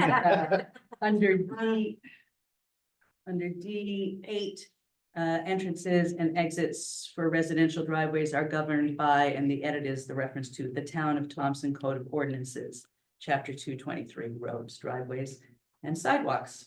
Any opposition to that section? Hearing none, it is the opinion of the chair that that is unanimously approved. Next was 275-15-6 signs. Introducing a new subsection I for, excuse me, joint tenant signs, which you guys had discussed and had. It's a short section, I'll read it and then it gets into that next one. So joint tenant signs. 1, joint tenant signs are permitted in the BDD, DMRD, and TCDD. 2, the level of review for a joint tenant sign shall be zoning permit simple. 3, 1 joint tenant sign may be installed at each entry point to the shared complex from a public road. And 4, the signs for the individual tenants on the joint tenant sign shall otherwise conform to the regulations articulated in 275-15.6 signs. There any opposition to the amendments to 15.6? Hearing none, it is the opinion of the chair that those amendments are unanimously approved. 15.7, I don't think we're gonna make you read this all, Tira. Please. So I, Well, that's the lighting standards. You said you were Yeah. gonna remove that. We're gonna Right. remove it. so So you just make a motion. Make a motion, I make a motion that we remove the lighting section from these Second, regulations. I'll second. oh, I wanted to give it to Brian, who made the original motion. Oh, Mr. Canoyer gets the second. All those in favor say aye. Aye. You were sleeping, Brian. Opposed, Okay, I got it all. I know what you guys did now. and Cindy, Thank do we you, now, Cindy, do for the we need to clarification. vote on all of it together, or is that No. sufficient? You're done. We, Wonderful. Cindy, Yeah, thank you for that we did it. clarification. You know, actually, now that you bring it up, Joe, I think maybe you should just make one more motion and vote to accept the proposed amendments as agreed, and just for that's why I- suspenders and a belt. I think that's what it is. So I will move the approval of the amendments as a whole that were just approved by the commission. Seconded by Mr. Williams. All those in favor? aye. Opposed? Thank you. Take too long, guys. Thank you. Yeah. Item 5, citizens' comments. And if you're in the Zoom room, give us just 1 second to get back to your screen, to see if anyone's raising your hand. There you go. So citizens' comments from the room or the Zoom. I see none. Item 6, approve minutes of the January 27th, 2025 regular meeting of the Planning and Zoning Commission. Move the approval as parted. Mr. Blackmer moves the approval as provided, I'll second. seconded by Ms. Salsi. Any discussion? Hearing none, I guess we'll approve. Any no vote will deny approval. Mr. Hill. Alvin Hill, yeah. Michael abstained, I was not here. Jane Salcy, yes. Ray Williams, yeah. Dave Paplowski abstained. Santos abstained, I wasn't here. Randy Blackmer, yes. Ryan Canary, yes. John B. Linky, yes. Joseph Peretti Brown, yes. That's 7 votes in favor, no votes opposed, 3 abstentions. The minutes are approved. Applications received, application 25-03, applicant Brian Tilford, property owner Alfred and Cheryl Gorwitowski of 34 Thompson Road. Map 87, block 38, lot 17C, zone RRAD, requesting installation of ground-mounted solar array system according to the Town of Thompson zoning regulations, Article 14, 275-14-5. Gonna have to ask if anybody's online that wants to speak on this, because I don't think there's anybody here. Well, it's my house, put the solar. Yeah, you're here, so. Oh. You guys just they told me to come. You gotta talk. Yeah. Okay, all right. You have to wake them up. Yeah, get small, medium, and large. Oh, she's sleeping, she works third shift. Oh, jeez. She won't wake up. You gonna supersize that? So Okay. Cindy, from your memo, Yeah, let's get the memo. Let's see what I wrote.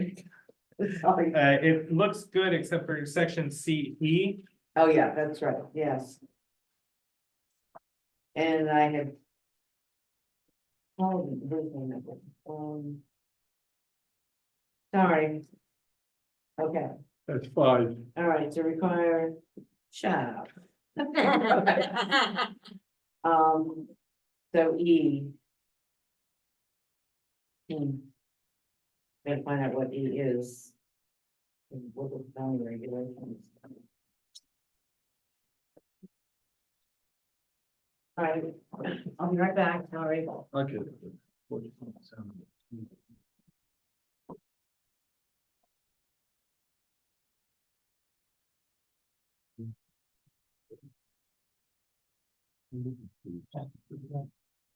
It was, Mr. Santos, Mr. Poplawski, right? Got it. Getting better. 5 years. And the other one was Is it Oski or Owski?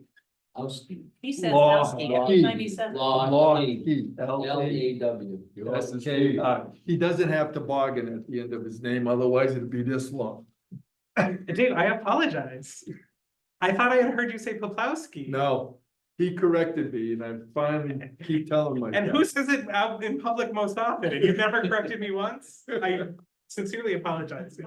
They're all the same. See, I'm not, I wasn't alone. It's just historical, document, Yeah, I used to put that So- O between the P and an L. Go ahead, Cindy. it's just, is your house on the National State of Connecticut Register of Historical Places? Yeah, I told her, I don't know. Yeah. That would be in there. Great. So with that affirmed, no concerns, Cindy, I know application there was complied. one other, but they gave me an answer before I finished this up.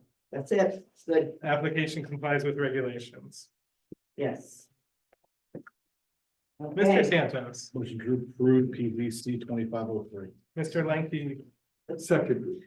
motion made by Mr. Santos, seconded by Mr. Lanky to approve application 25-03. Any discussion on the motion? Mr. Hill. You want me to start the other way? I can start the other way. Albert's got it. I mean, we didn't even talk about it. Did you have questions for Cindy? Well, my question, is, I didn't see anything about sighting, The what? sighting. What do you mean citing? Well, panels are gonna. They're north, south, east, or west, how are they located? There's nothing on the drawings. We'll put the installation, what's the? Spend the money and not have direction. I'm sure Power U. Is this? It shows It's a stamp indicating- system now. Yeah, Let me see that. they're going north. 25 Page degrees. 81. Yeah, what's that telling you is it's pointing south. You know, No, they're if you- pointing- Site plan with ground mount plan. South. So Pointing south. That's what they are. You better put it there. Yeah, they're facing south. Okay. Southeast, it's Oh, got a yeah, little all right. angle to it. South, southeast. Yeah, well, you can see it right on the plan, right? They don't work anyway. PB-1. You facing it. Normally 14.5. Or See it, 194 and a half, and he's got 180, so it's not, Say that we have to. so it's not perfect. So therefore I'd go. It's a waste of time. You vote no, Mr. Hill? No. No. Yeah, because I because I was looking through it, and I saw it. Mr. Krogel, He's a smart cookie, this guy, but I'll say yes. Ms. Sauce It is facing south, everything is kosher. South, southeast. complies with all regulations. Yes, yes. Mr. Willard. Yes. Dave Poplawski, yes. Santos, yes.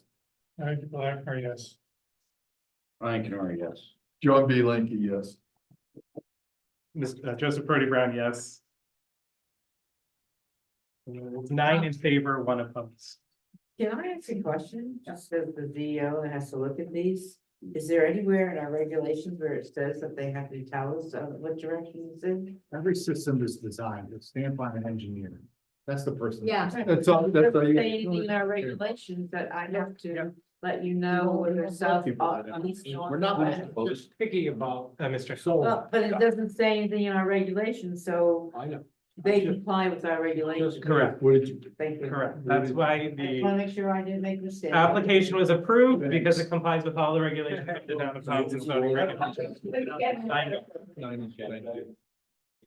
Thank you, sir. Have a good night. Yeah, you too. Applications received after the agenda was posted. There were none. None. Reports of officers and staff, Mr. Knoyer.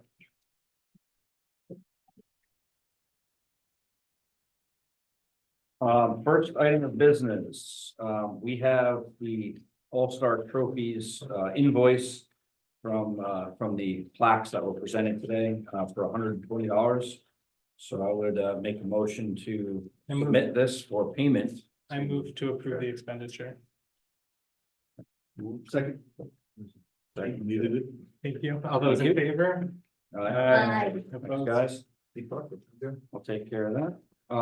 Okay, so moving on to the report, we have, as of January 30th, 2025, we have expended a total of, we have a total budget of $48,260.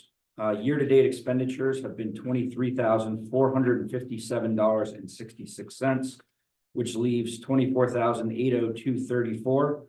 And the percentage used is 48.6%.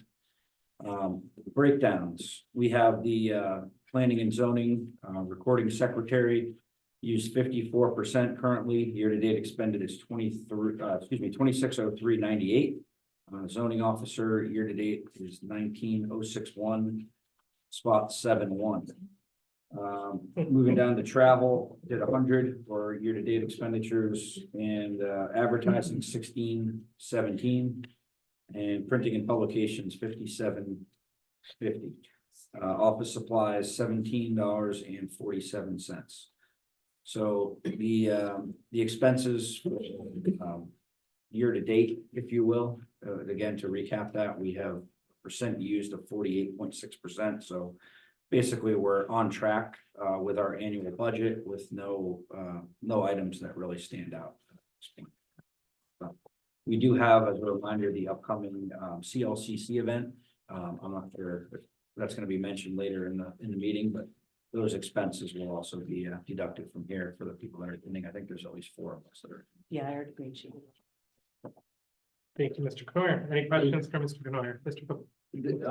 Do we start the 26, 25, 26, your budget, did you? Yeah. Thanks, Dave, for saying that. I should have brought that up first. So I went before the Board of Finance and I presented our budget, and the only changes that were made to mine were on the recording secretary's salary was adjusted with the standard 4% raise on there, and that was one of the changes. I had also proposed a new technology system that was that Mr. Lanky brought into us for $4,000, but it's to be used by all departments. It's unclear right now whether or not it's going to be approved, but the Board of Finance seemed very favorable for it. The system is called Owl Labs. Some people were familiar with it on the Board of Finance. There seemed to be unanimous buy-in for it, but it may end up in the IT budget was what I heard. And the rest of the time, the first selectman and second selectman were concerned about the minutes that they hadn't reviewed. So other than that, we didn't really have too much opposition. It was a pretty straightforward presentation, and the budget items were presented accordingly. And I don't think that anything other than the owl and the recording secretary salary were the only things that had any type of discussion or pushback. Everything else was just, yes, standard across the board. We just re-upped it for the next year. So, the budget remained flat, is that? The budget did not remain flat because we had Except included a $4,000. $4,000 line item, so that would make it go up. The exact number was 9.89% of an increase. And that did not include the raise for the recording secretary. So that number would push it right around the 10%, slightly over the 10% level year over year. And that's 26 versus 25, right? Because 25 has already been approved last year. So this was the 26 budget. That's what I meant. Yeah. And if, you know, the Board of Finance meetings are also recorded, so if anybody wants to listen to that, it's on YouTube as well. Do you have it as a spreadsheet that you can just? I do. What I can do is I can email that around to you. My laptop is currently battery's dead, but I can email the spreadsheet around to everyone so that you guys can see exactly what I did with the numbers, and it toggles over on the right-hand side with all the percentages. So it basically updates in real time as you change any numbers. The spreadsheet's dynamic. The one flaw they found in it was the 0% versus 100%, where things looked like they were 100% change if they were added, you know, if there was a new addition to it. And that's based on the unnecessarily complex formulas that were used in the spreadsheet. Okay. Yeah, whenever you can, that's fine. Yeah, absolutely. No, Thank it's a good question, and I will absolutely get that around. Thank you, Mr. Thank you. Blair. Thank you. Thank you, Ms. Foster. Ms. Penn. Well, now that you guys have voted on your annual amendments, it's all so easy for a few months. As Brian mentioned, we do have the CLCC conference coming up on the 22nd of February. There are 6 of us attending. March, thank you. So you all missed it. Yeah, it's over. On the 22nd of March, 6 of us attending, myself, Ryan, JBL, Ray, Russ, and Dave. I did submit the requisition for it because I put it on my department credit card. I will point out, I have always told you guys that we get member pricing on that. That was true through last year. That is actually no longer true. They've changed their membership formula so that only land trusts can become that kind of member. So since you guys didn't anticipate that, I took the base price out of your budget, and I took the and it wasn't nothing. It was like $30 difference per person. So I took that out of my office budget. Yeah, it went from $80 a person to $110 a person if you weren't a member. But it's still a great conference. I think we're all looking forward to it. And I know JBL is looking forward to the vegetarian sandwiches. Thank you very much, Ms. Penn.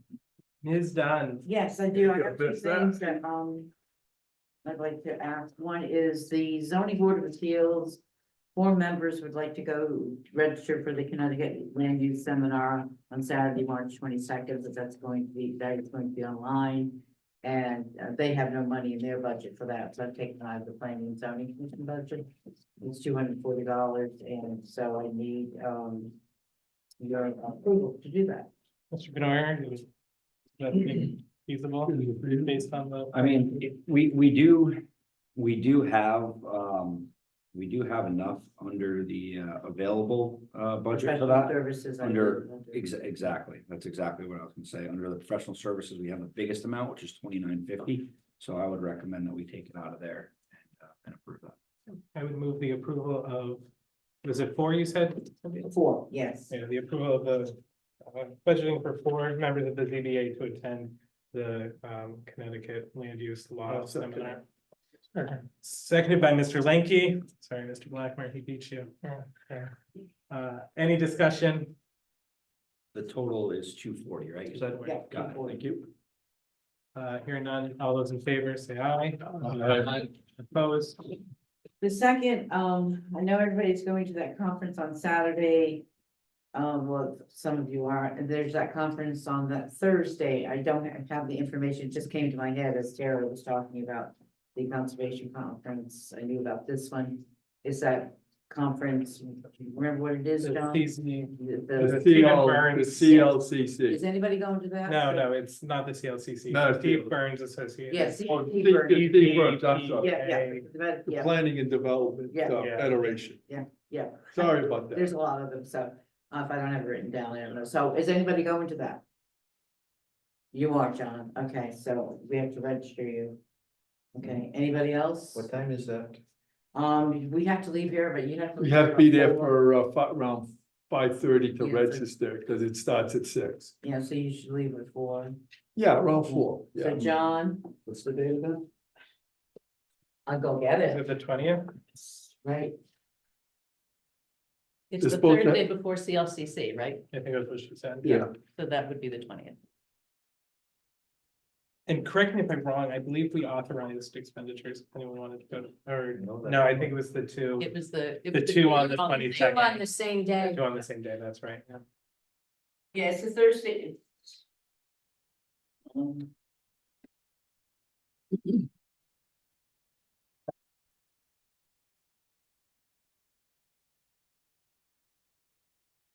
Okay, I have everything back. Oh, here it is.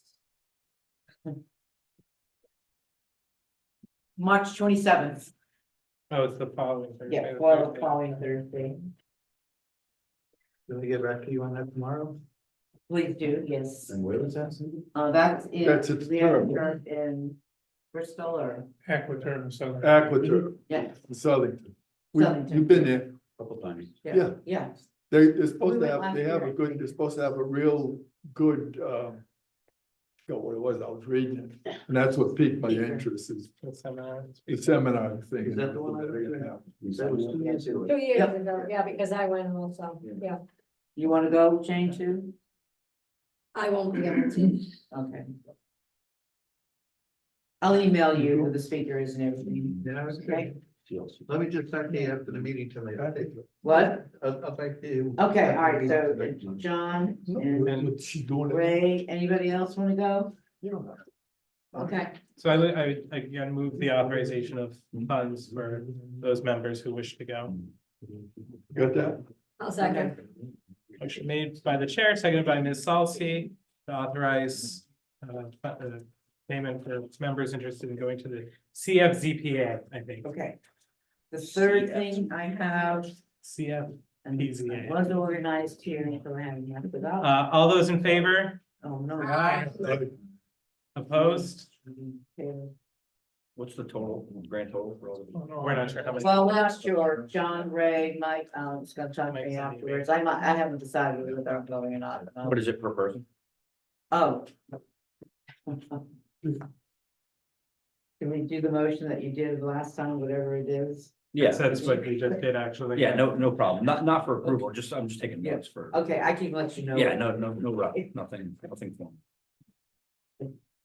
Okay, so the next item that I want to talk about before we get to old business.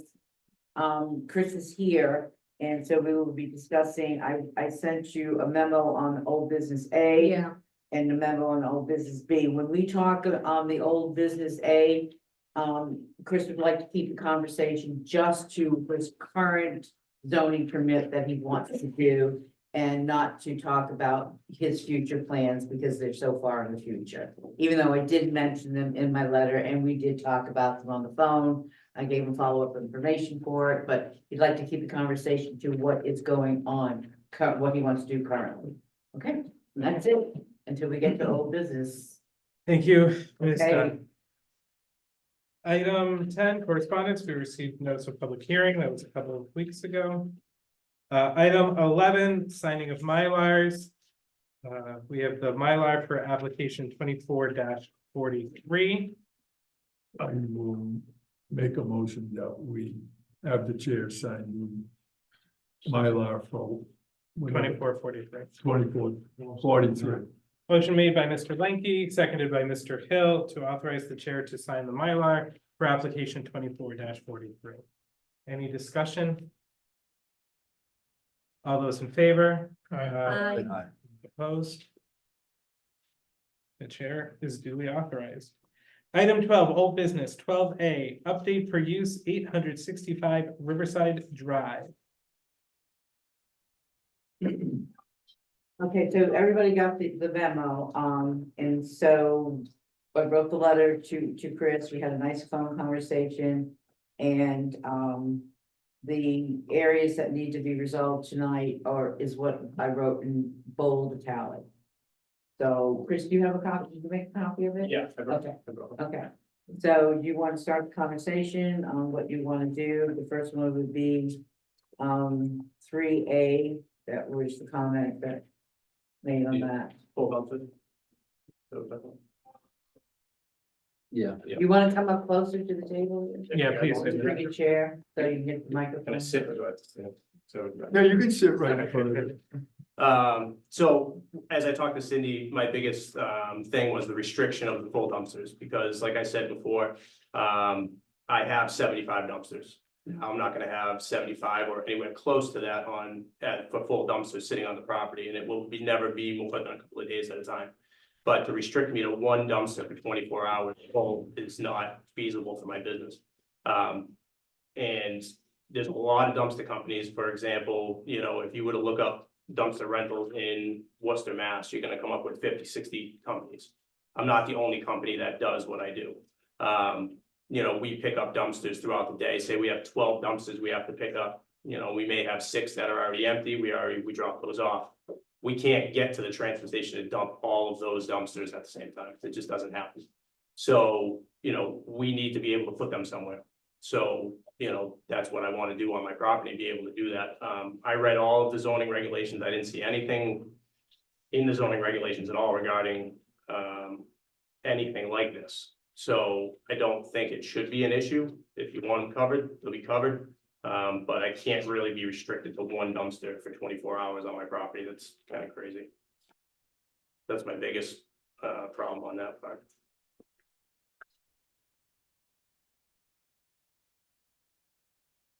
So what is your maximum that you would need for at any given time? I mean, I have no idea. I mean, it's day to day. So we talked about 3 on the phone. No, we talked about 3 days. Oh, 3 days, that's what Yeah, I meant. we didn't talk I about, apologize. we didn't talk about the actual how many dumpsters I Okay. would be able to keep on site, but, you know, and I'm bringing this up now because I don't want it to be a problem later. You know, I've been trying to be extremely transparent with you guys because I know what you guys are up against with certain things, so I don't want to be, hey, you restrict me to one dumpster, then I got a bunch on there, and then it becomes more of a problem when it doesn't need to be.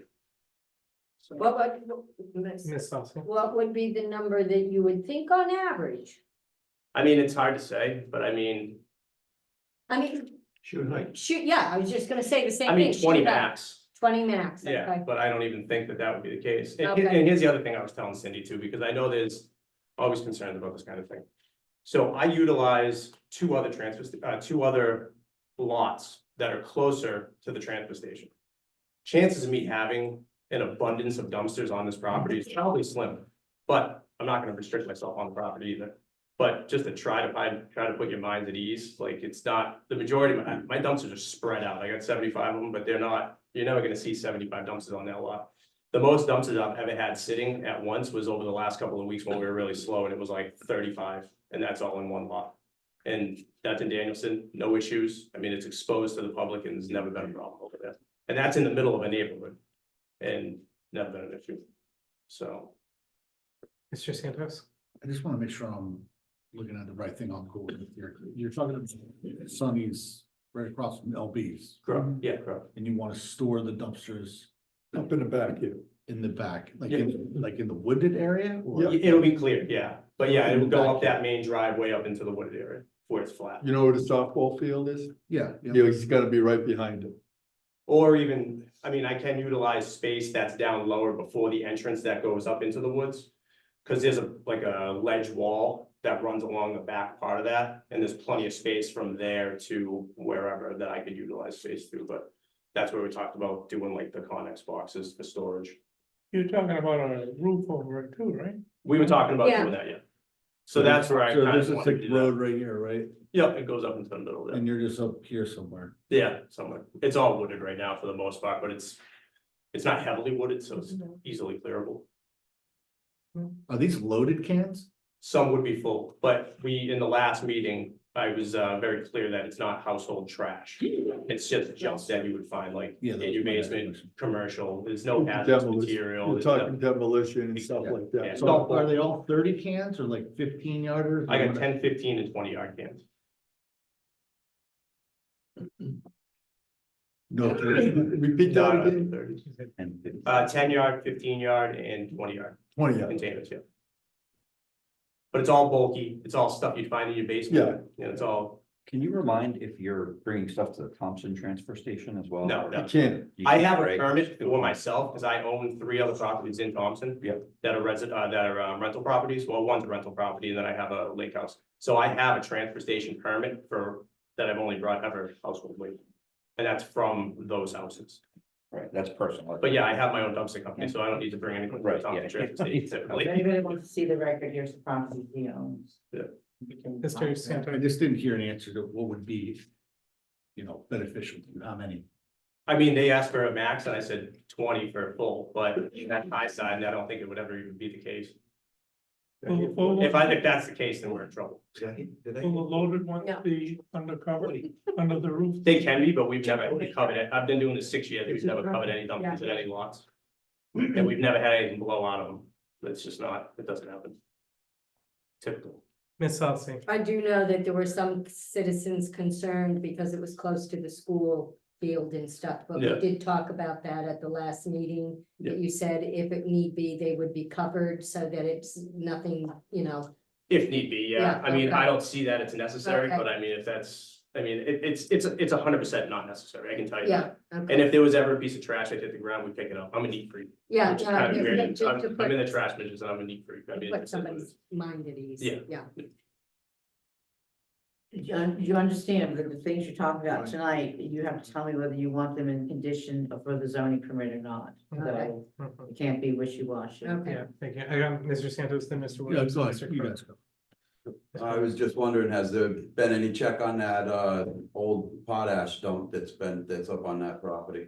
I don't know anything about it. I know that it's all been rumor, but I can tell you that I'm not gonna go looking for it. Because if that's something that's gonna implicate myself, there's no way that I would go looking for it. But I mean, if I was developing up there, Yeah. then that'd be a different story. But I'm not developing up there right now, so I'm not gonna look for it. But when you start pulling stumps and trees and stumps, that could be bringing all that stuff I mean, up. depending on where it's technically located, yeah, I mean, if there's something that's dug up, then yeah, I mean, it's something we have to address, but if it's not dug up, I'm not going to look for it. So, Mr. Crowe. How many acres are up there? 10. It was a 20-acre lot, but it was subdivided before I bought it. So that's awfully big. Yeah. And I'm not clearing 10 acres. And it would fit at least 40 dumpsters up there. Yeah, I get plenty of dumpsters up there. That was my question. Just, you bought Jake's property. This is Jake's property, right? I was Frank. Frank, Last name of Frank. That's where, I know, that's why. was where the solar array was supposed to go. Beautiful look. Mr. Poplawski. Just, I wasn't, We at the were last meeting. doing- So you're not sorting, right? You sort No, up no, there? I mean, we sort in a sense, but it probably would not even happen here. So what happens is like, so my customers will put anything that is recyclable to the back of the dumpster. The lots that I have closer to the transfer station, we pull up to those dumpsters, we load our scrap metal into another dumpster, it doesn't even touch the ground. And we take off with the trash and we go to the transfer station. But that would be the extent of what we do, but the chances of that even happening over here is probably slim because we're not close enough to the transfer station to really make it work, but. You just, excuse me, but you just need a spot to where you be able to make a quick change, bring a Yeah. full one, drop, pick up an empty and bring it to a customer because the time at the end of the day, you wouldn't make make that trip. So you need a place just to put it there for a day or two tops. Yeah, And then, you're gonna run it in because you might be running that one truck and do 6 loads with one truck to the area that you're gonna get rid of it. exactly. And there's days that, like, I've had Saturdays where I'll have one guy that transportation's open till 12. So I have a guy that he'll dump 6 dumpsters on that day because we couldn't get to him on Thursday, Friday, or whatever. Yeah. But, me and Cindy talked about a 3-day, and typically I can't see a full dumpster sit for more than 3 days, so. I'm just gonna have to give you my expert, cause I've worked in the business and everything, so I know what he's doing. But it's just, you gotta remember one thing, we got people that would say, huh? Yeah. And we're just trying to make this side happy, but Of keep course. you happy. And if you have to throw a canvas over, just throw the canvas, then It is what it is. it's a done deal, Yeah. you know what I mean? So I'll be in favor of it. Mr. Santos and then Mr. Poplawski. I'm ready to make a motion. Oh, I'm not, we're not. Yeah, we're. Oh, we don't need one? Oh, that's right, this is. Yeah, we're not information. finished. We can, But all right, so this is wait, hold on, sorry, just one second. Did you have a question, Dave? Yeah, one for Cindy. Cindy, just to be clear, the violations that we had, not, nothing to do with Chris. Chris, they were sorting, right? Oh, he was He doing was everything. sorting, Yeah. that's He where was all the doing- trouble He was, was right? doing everything. They were doing worse than I've seen the Yeah. transfer station. Yeah, so that was all sorting, that was what that whole And mess it was all was. totally illegal, everything he was Yeah. doing. Yeah. And they just dragged him into it. Yeah, this is. Yeah, why I'm no, sitting no, here that's, now. I just wanna clarify what was happening, what's on everybody's mind, and Yeah. You would never ever see anything like what happened there with me. I'll comment, I know that the violation or whatever, but it is neat. Dumpsters that are there are neat, Yeah. I mean, it's not nothing like down the street. No, So I it's, will that's not how we comment. operate, Yep. It's crazy. If you're talking about an old potash dump though, and the distance to the school, I'm just trying to rationalize that in my head, where should there be a restriction on the distance from the school to where that area is? Has there been any testing done?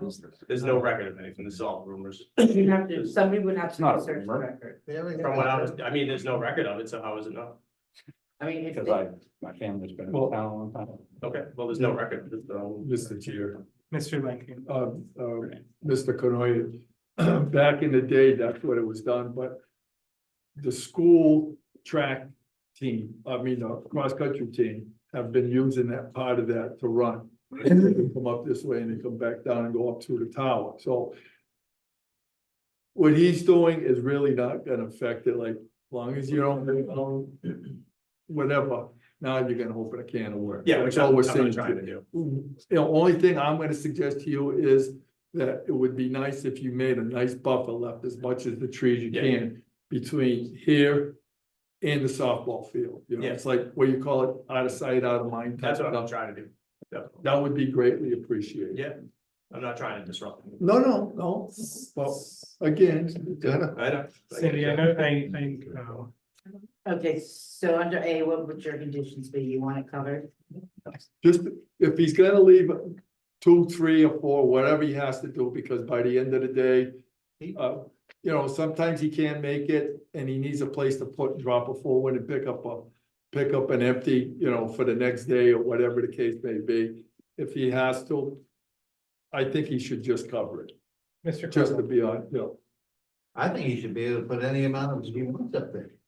It's out of sight, out of mind, it's away from everyone else, and nobody should be complaining about it. Okay, we're not doing the cover part. So- double stack 'em. Is that a condition of the Yeah, zoning so permit that has to be covered? If you would like them to be covered as a condition, please raise your hand. Condition covered, okay. Okay, the second is how many? Mr. Sanchez, I'd say 10, and if you want more, come back there. But, Ms. so Halsey. he had said 20, right? Yeah. 20 would be the max that would be up there at any given time. I don't want to limit him because again, it is his property. So I think the 20 that he stated is acceptable. And it's probably, it 15 compromise. Okay. Mr. Crowe. He owns how many, 70? 75. 75? And I want to tell you guys You something should be too. able to keep 1/3 of your property up there. 25. Well, I'm keeping all of the dumpsters, but they're talking about full, No, no, 25 full. I don't care what. No, Thank you. that'll be. No, sir. I want the So I've been doing this for 6 years. I don't know how many years that I've been keeping my dumpsters over on Thompson Road. Never one of them has ever been covered, and we've had 12 full dumpsters over there at once. No one's ever said a word and it's never been a problem. So just wanted to put that out there that it's never been an issue doing what we do. Mr. Sanchez. The only reason I think, at least for me, I'm on Riverside Drive, you're going through a community. Yeah. When I mean, it just generally makes. Well, they've covered one of them. move. I realize The tarp's on my truck, that's the Yeah, problem. so It's not it's- on. the dumpster. It's. So that's where my restriction is gonna be. All right, well, I'm glad you loads just too, said you it, know it's what I mean? fine, it's, I want to cover when it leaves the site. Oh, it's always gonna be covered in and out. That's it. You know, if it's sitting on site, it's not gonna. State box would nail him in a heartbeat. Yeah. Oh, yeah, take your checkbook out. Okay, so Okay. Go ahead. Cindy's gonna have a coronary over there. So it seems there was a lack of clarity. Cindy's question was regarding if the dumpsters, if it was a condition that the dumpsters be covered while they are on the property. If you think that that should be a condition, please raise your hand. What was that again? The dumpsters be covered while on property. So that is 3, 4. How about everybody all at once so that Joe can Yeah, I've got 4. Is that correct? Okay, so that is Cindy, not a condition. Okay, no condition. We have heard 10, 25. 15, 20, and 25. Here, Mean. here's how we're gonna do it. Well, those are your 4 options. Okay, and then if none of them has a majority, we will have a run. We're talking full containers. 10 to 15 yard. Restriction on full, no restriction on. Empty. Cindy, was that your understanding as well? Yes. Okay. All those in favor of 10 full dumpsters. 15 full containers. 20 full containers. 25 full containers. Are you guys kidding me? I changed mine. That's I said 20. Yes.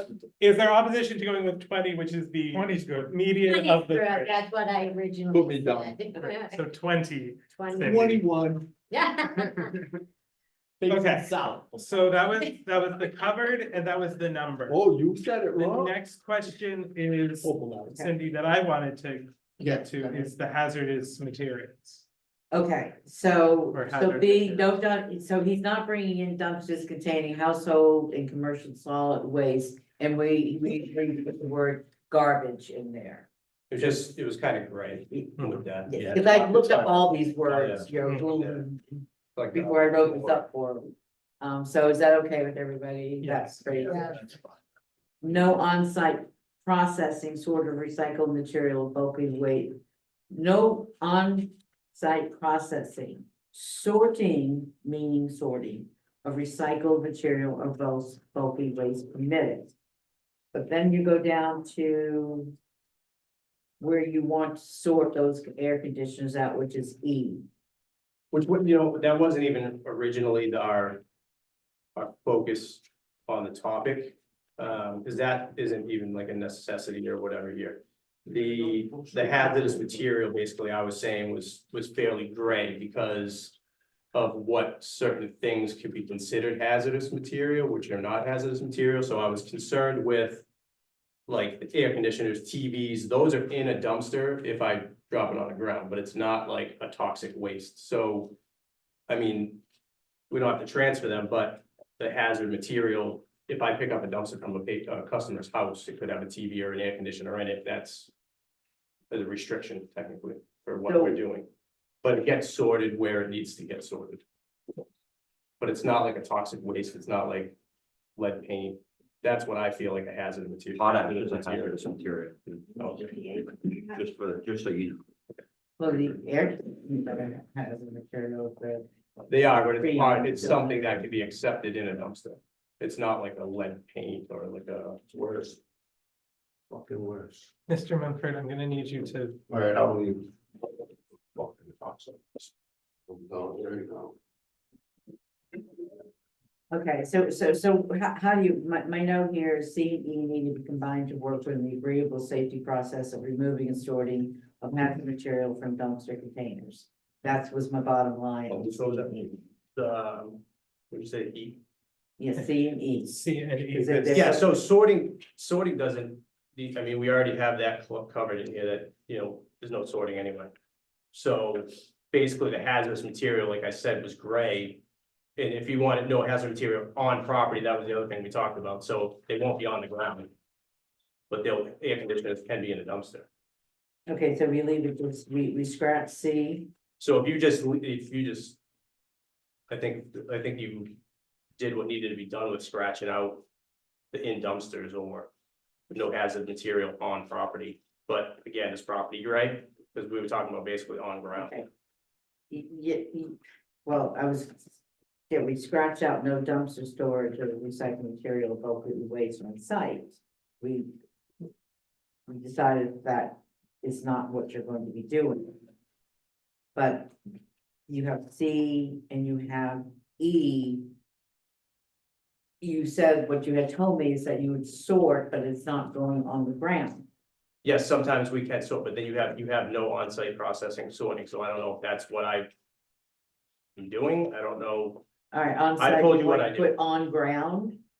Yeah, so it wouldn't be on the ground basically, so like I said, I would back up to a dumpster, we could hold, Okay. you know, scrap metal or something into a dumpster to offload it before we get to the transfer Okay. station, we do that. So we'll just combine C and E and saying, no on-site, excuse me, no on-ground processing of hazard material. How does that sound? Everybody?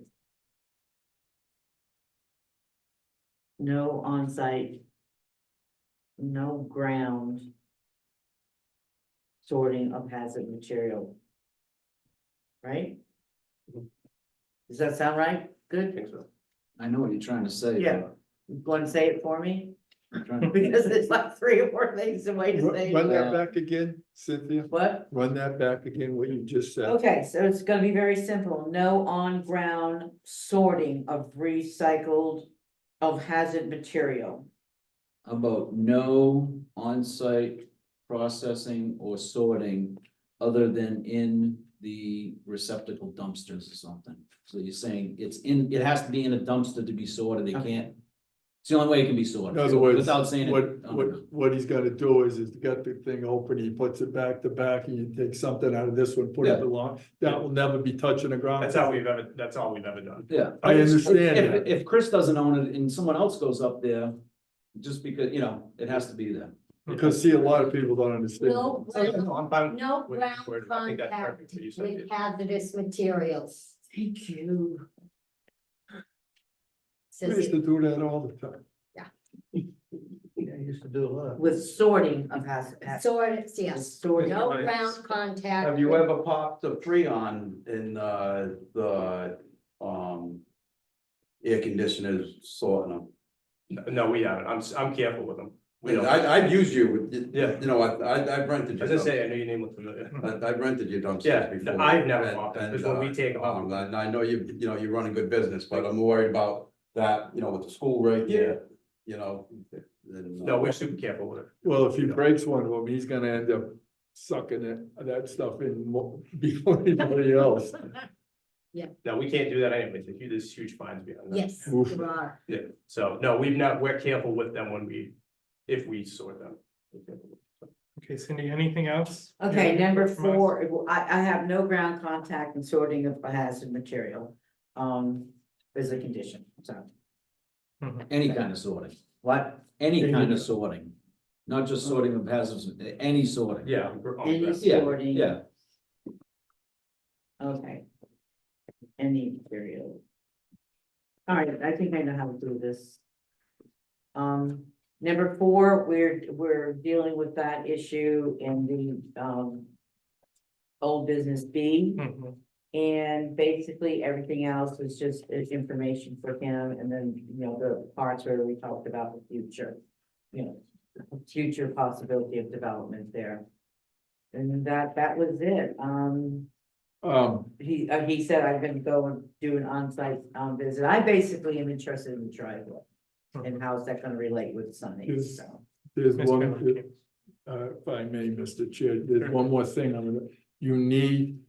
There's wetlands on the opposite Yeah, side, we know. so you better have Cynthia help you with that. Is you're gonna have Did you to, talk to Margaret? I talked to her before once. yeah, Yeah. I told her I would reach out to her before. I mean- okay, as long as you get the okay from her and everything, Yes. we need that. Trust me, I'm going this far, I wanna make sure it's all done by the book. We need that goal, because remember, that was a big issue. If they were gonna put the houses or whatever. Yeah. Oh, it's already in here. Yeah, you It's are. already. Is it in? It's in here that you're required to contact, Okay. yeah. All right, So Cindy, are you looking for any further action? from No, us? I'm good. I'm absolutely good. And I said, he doesn't want to, there's no need to discuss anything. No. Yeah. Okay, I'm Okay, good. good. Item 12B, update on zoning violation 1312 Thompson Road. Okay, so you read my suggestion. Home occupation permit, and he will put a fence up to cover those dumpsters. I sent you 2 pictures, the driveway. Yep. And then the dumpsters, and that's where he will put the fence up. Okay. Is that a possible solution for the violation of having dumpsters in a residential area? I'm okay with that. The, what did you suggest? Home occupation permit, No, the fence, the height. 7 foot.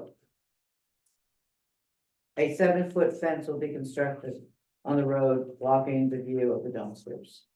They already Dumpsters said height, need to be too. covered. What's that? They already sit elevated from the Yeah, road. they're up Yeah, high. They're up Yeah, At least 3-4 feet. yeah, above the road already, so Yeah. that's gonna be 10 feet of, Coverage. from the road. Mr. Williams. Also in the memo, it said that you were gonna check with the state to see how far they own in. That's what, yeah, I read that with Cindy's notes in there. Yeah. So we have to figure that out. I actually, I think I called the state Mhm. and left a message asking to get back to me. Have they done that? No. No, of course not. Well, yeah, this is a different Yeah, department, different but department. Jay Fellows has always gotten back to me. He answers his phone. I Yeah. mean, so Cindy, I mean, my take is that home occupations permits are under the purview of the ZEO has Okay, jurisdiction in making those decisions. all right. That sounds good to me. Is there anybody here that would object to it? Okay. All right, we're good. We're good. All right, thank you, everybody. Chris, thank you. I'll Appreciate just it. have to- No problem. I'll talk. Okay, all right. Thank you. Thank you. Item 13, new business, 13A, pre-application meeting discussion, 0 Watson development, Munford construction. Good evening. I guess you're gonna come up. So. We are the other half of what you were just discussing. Greg. You can take a chair and Yeah. lean that up against the chair. You got it? I don't know, there might be one. I had one at one point. Hey, I'm so long enough, I reach over. I had and one in the grab- car, but I snapped it. and I- Look at that, There, that's look at there. that. Engineering at its finest. Oh, that really does work well. Yeah. All right, so, Minute. we're going through the parcels. What's that? The subdivided parcel of the one you were speaking of.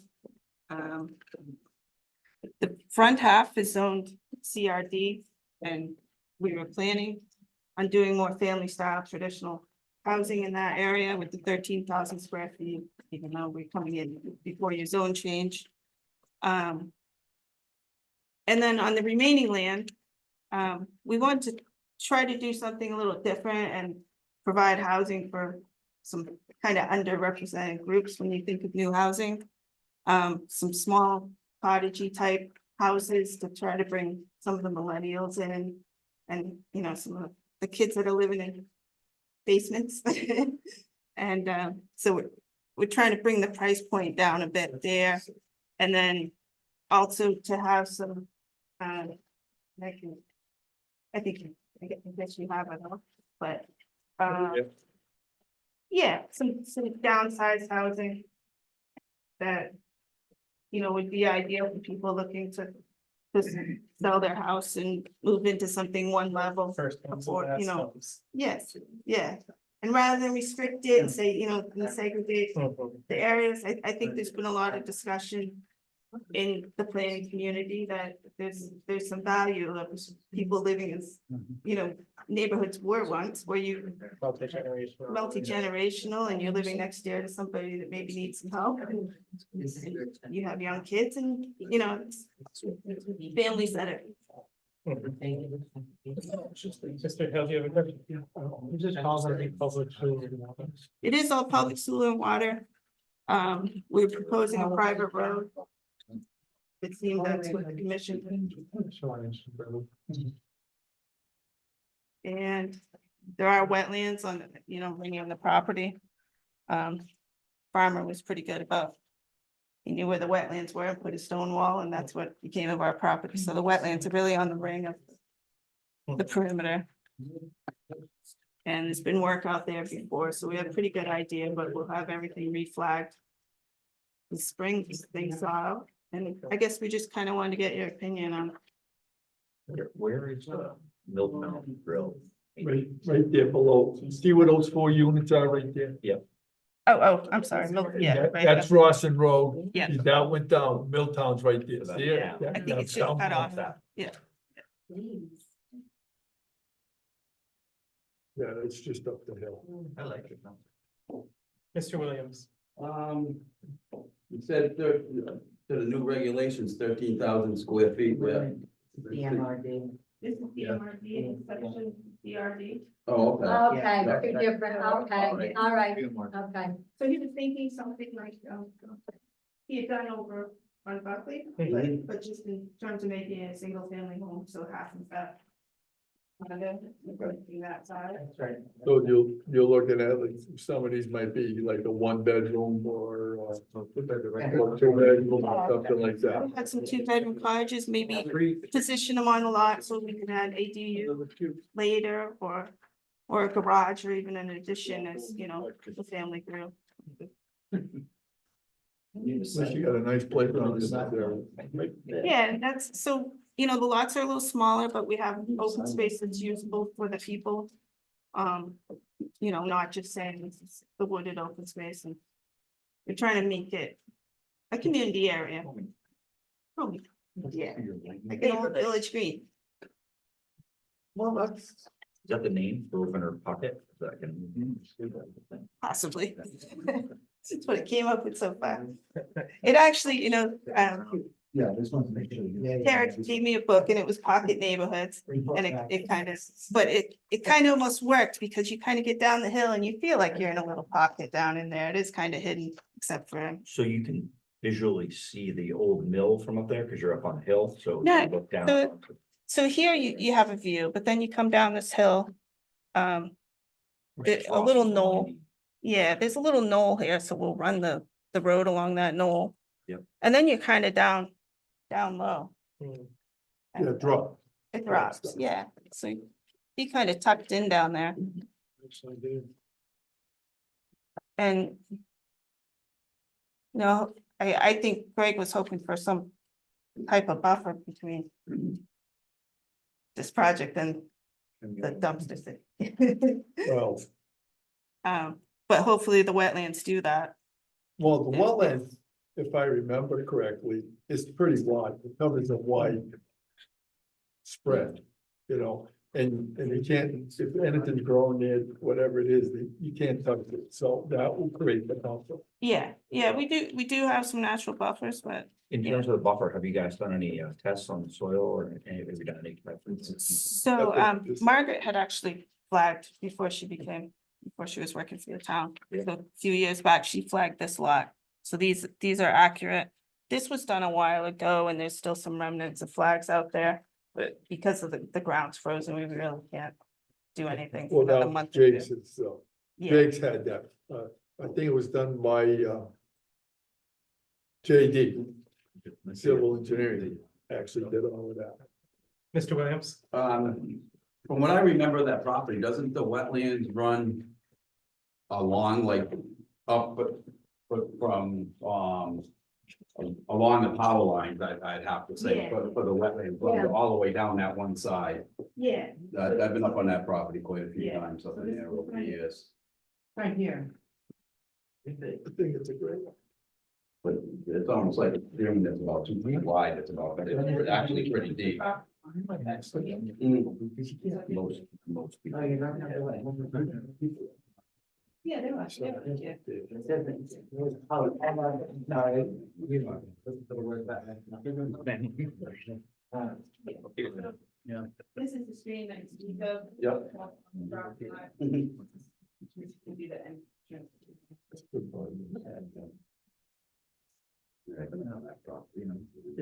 Any other questions? So Terry, we're just looking for what, input from the commission? Any, Any potential concerns? Any, Yeah. yeah, it's, potential pitfalls? So obviously, the commission members can't give you any solid, like, we would absolutely approve this, or we would never approve this. but- right.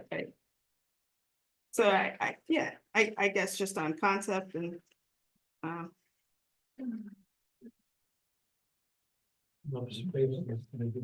anything you'd like. I guess I to feel know? Curiosity. Entrance off the rocks. Yeah. This area here's the being signage. Any signage? Cindy. It may be a welcome, since it'll be a privately maintained road, so a homeowners association. I'll go through Joe. Okay. I assume that's what everyone. That's the direction we should be going in, a private road. Well, that all depends on if you want to make it into a, it would be a better idea if you did it that way, so this way it'll. Conceptually simpler. Yes. Yes. Similar. Mr. Popovsky. Go, Brian, you go first. I just want to know, this is that stream right there. How close are you to that? On this property? So the stream almost is the property line Is it? between what was subdivided. Yeah, Between the okay. dumpster area. That answers that. Okay, thanks.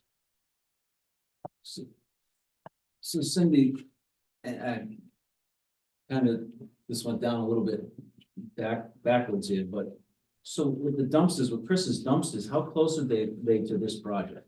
They about this project? No. The way it's subdivided, because I didn't see the plans for the subdivision between the two. Yeah, it's. Well, they abut each other, but I don't think the dumpsters itself right now is that close. He's going up by the entrance there. That's why I wanna go, I'm doing a sidewalk with them, I'm going. Hey, man, is the property guy, that's the dumpster guy's property? Yes. That's what this whole Yeah. This this thing is why was, I'm this, talking about the soil. test. I'm not Yeah. defending anyone, but I think there's a valid concern that we should probably have discussed in between your presentation and when Chris was just here, because I think that they're both It related. should have been a buffer. But yeah. So there's something that should be going on, I think, but I don't know if we can, Chris has already come and gone, so.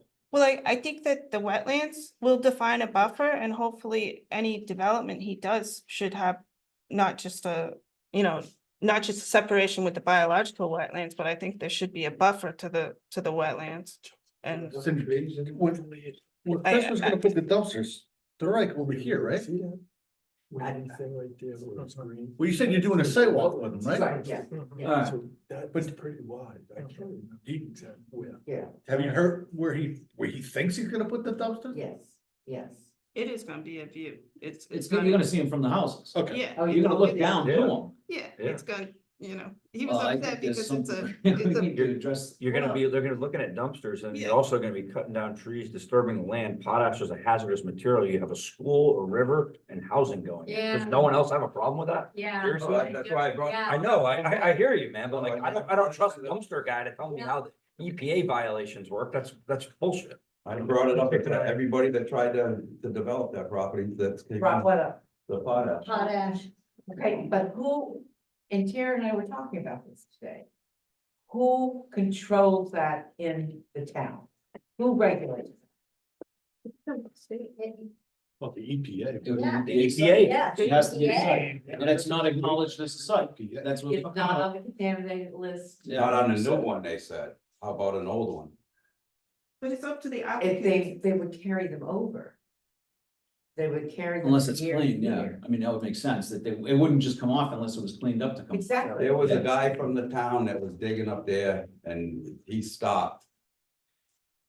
Because of it. I'm not saying I doubt it at all. So sorry, I'm gonna interject, in the interest of,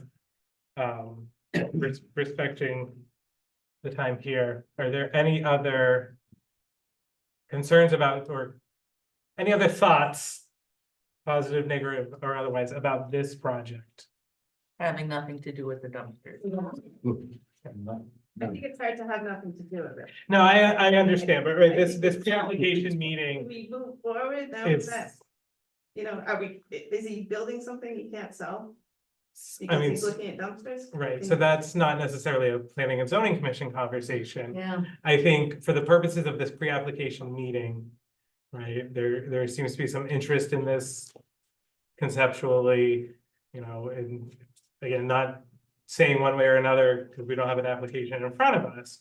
But for the purposes of what a pre-application meeting is for, I understand, I just, you know, on behalf of Mr. Mountford, I think that there should be a phase one study completed on that land before anything is done. I think that is.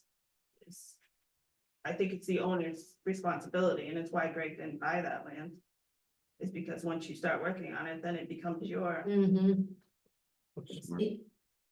May I say something? to Ms. that? Gunn, yes. He did, Chris did make a comment to me earlier today when we were discussing this. Yes, if he's going to go in for development, he understands that he's, you know, is gonna have to start digging and, you know, and what's underneath the ground. Well, you can't drive over stones.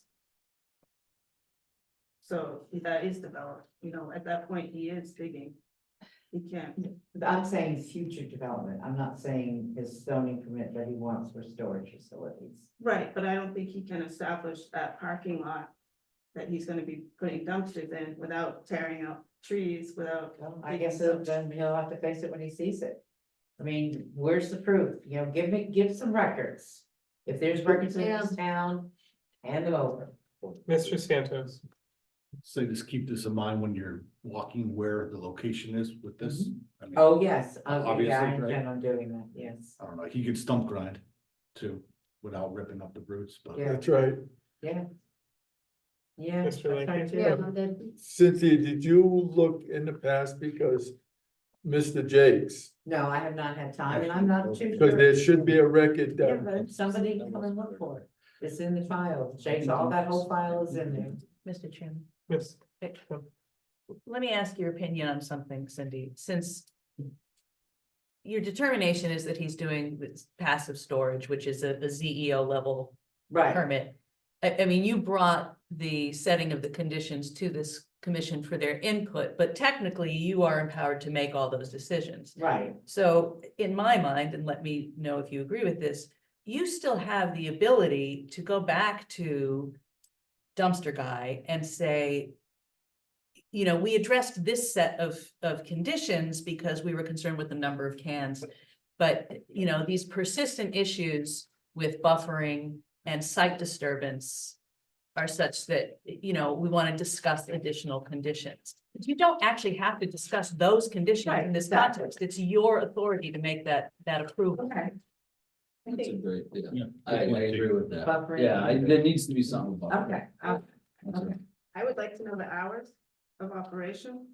Oh, If yeah, even. that's gonna putting be, that's interesting. Existing people on, you know, right there. Dumpsters going in at 6, 7 in the morning.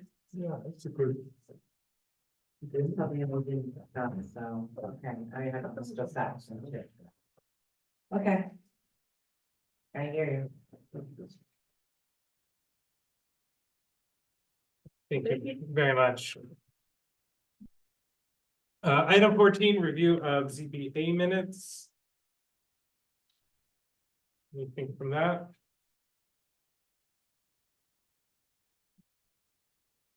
Item 15, Tara, if you could go back to the citizen comments.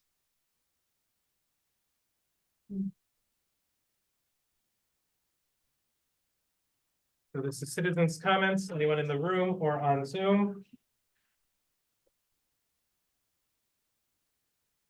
I see none. Item 16, commissioner comments. You're showing. Sure. Mr. Lincoln. If everybody's interested, I'll make it as quick as possible. I did some homework on this, because we've been having people complaining about our system that we're using now, that they can't hear, or we're losing voices, so I had somebody that reached out to me that works for OWL. And this is what he gave me to you, you know, to show you people. Very small, very Actually, I got to play with it out Sunday. I did, I had my neighbor come over, we hooked it all up, what we had to do, but this is what it is, this is the camera up here, these are the speakers, and, Mike, all in one, you put it like here, like this one here, just one for this room, for the size of this room, this one unit will do it. And no wires, You can have this back, so. Thank you. and no wires, John? The only wires are gonna be from here, you gotta plug it in, whatever, and it will go from here Here to the wall. Here. here to Yeah, the, her laptop, cause the thing is long enough, then the only thing is we might have to have an extension cord, but it's minor. I was putting this whole thing in my mind, visualizing it. And this here will cover, and when you're talking, this thing will automatically go to you, cause, and the thing is, it'll go 8 feet this way, 8 feet, and almost it. But if we go to use the library with the theater, I call it, screen and everything, that would require too. That's why Ryan, when I got this, and I was telling Ryan, I said, let's try to put this in onto our budget. And we get 2 of them, so if we have to use the library, but again, this was just, not the planning and zoning is gonna own it. We're all gonna use it, but we need it, we need to get into the 21st century with this. Is it battery operated, John? Or what? No, it's a plug-in. Plug-in. But I'll tell you, it worked nice. I was at my house and I had it on the dining room table and I walked to the front of the house of the door and I had a wall between me and this. You couldn't pick me up physically, but it heard me and everybody that I had on thing as a Zoom, they could hear me clear as bell. So when the camera, when you're talking, it recognizes. It recognizes me, it follows you, it'll follow whoever's speaking at the time. So that's 4,000? No, that's 2,000. So if you get 2, it's 4. So we went with the 2 for that reason. Yeah. So it could be used at the library, even if you're in room 2 or 3, which we sometimes might have to use. Yeah. You'll be able to use 2, but then the gentleman also said if you needed, they have an extra 8 feet of cord, so you can put a speaker here. Yeah. But it'll pick you up back there. Yeah. So it's just, I think this is something that we need to really hope the Board of Finance okays it, cause we need to get it, cause the people in the audience, or in Zoom and everything, they're gonna like it, I'll tell you, it was from what I got the feedback. I actually know somebody that has used that and it is superior to Yeah. anything that we use. And this one here is now the newer version. Before the older, I call it the old, he called it the old one, it's the Owl 4, this one's called the Owl 4 Plus. They made a lot of new changes, and it's got a good, in my thing, I got the pad there, I got it right here, so you guys can read it. Is it a salesman? Yeah, but you gotta be careful, if you're talking when someone else has the floor, it'll turn to you. Yeah. And Yeah. it'll. Oh, yeah, highlight it who will. has seated. But it's insane, because it will pick I you up. downloaded all of this, it's Yeah. got all. The microphone is unbelievable. But the thing is, this is what we, Yeah. I'm looking at, and I took this on my own Yeah. to do this for, John, not just well, go ahead. are the chips in this updated? They updated on them, they do any updates, don't cost nothing, it's on the paperwork right there. That they do any, It's worth mentioning, you need 2, right, for libraries. well, that's what I said, we need 2 for the library, that's why it would be 4. But if we want to, if you want to, Well, maybe if you could get in touch with him, maybe we could all go someplace and run it and then have some of us at home and see how that works.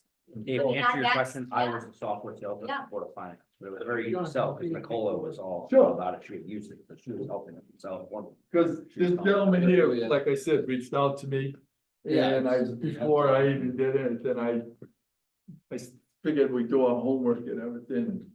Yeah. Hopefully, we can get this system in. It's an elegant system. Jamie, you'll get some extra credit. Yeah, this you month, got huh? I don't want Yeah. to. Yeah. Flags and Back don't want then, the Owls and yeah. everything, jeez.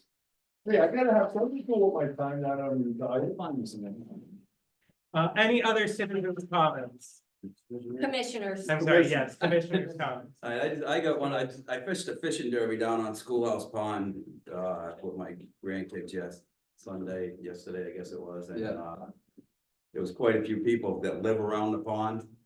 And they all know I sit here and, you know, I've been in town a long time, there's know quite a few people in town. And they brought up that guy, Mr. Brooks.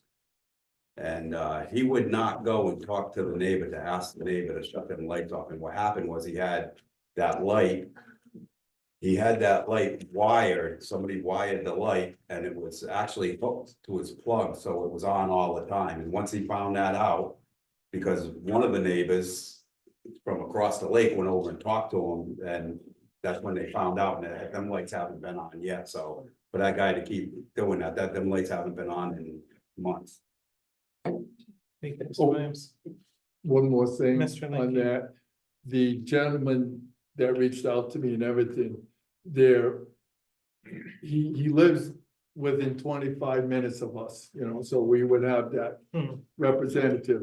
And he says that they want to start reaching out to municipalities with this system. So there's a chance that we could get it maybe, you know, a little less, we don't know. And my grandkids did take first and second place, I think. Ah, thanks very much. Yeah.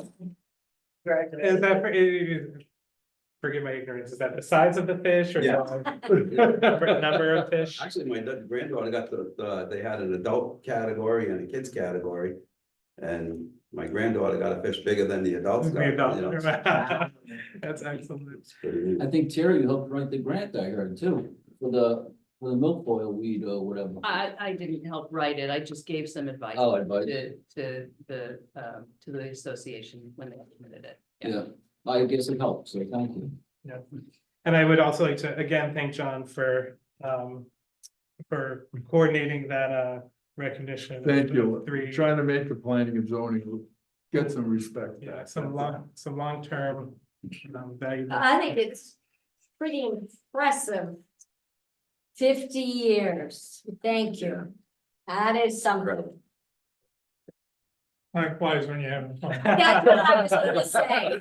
Yeah.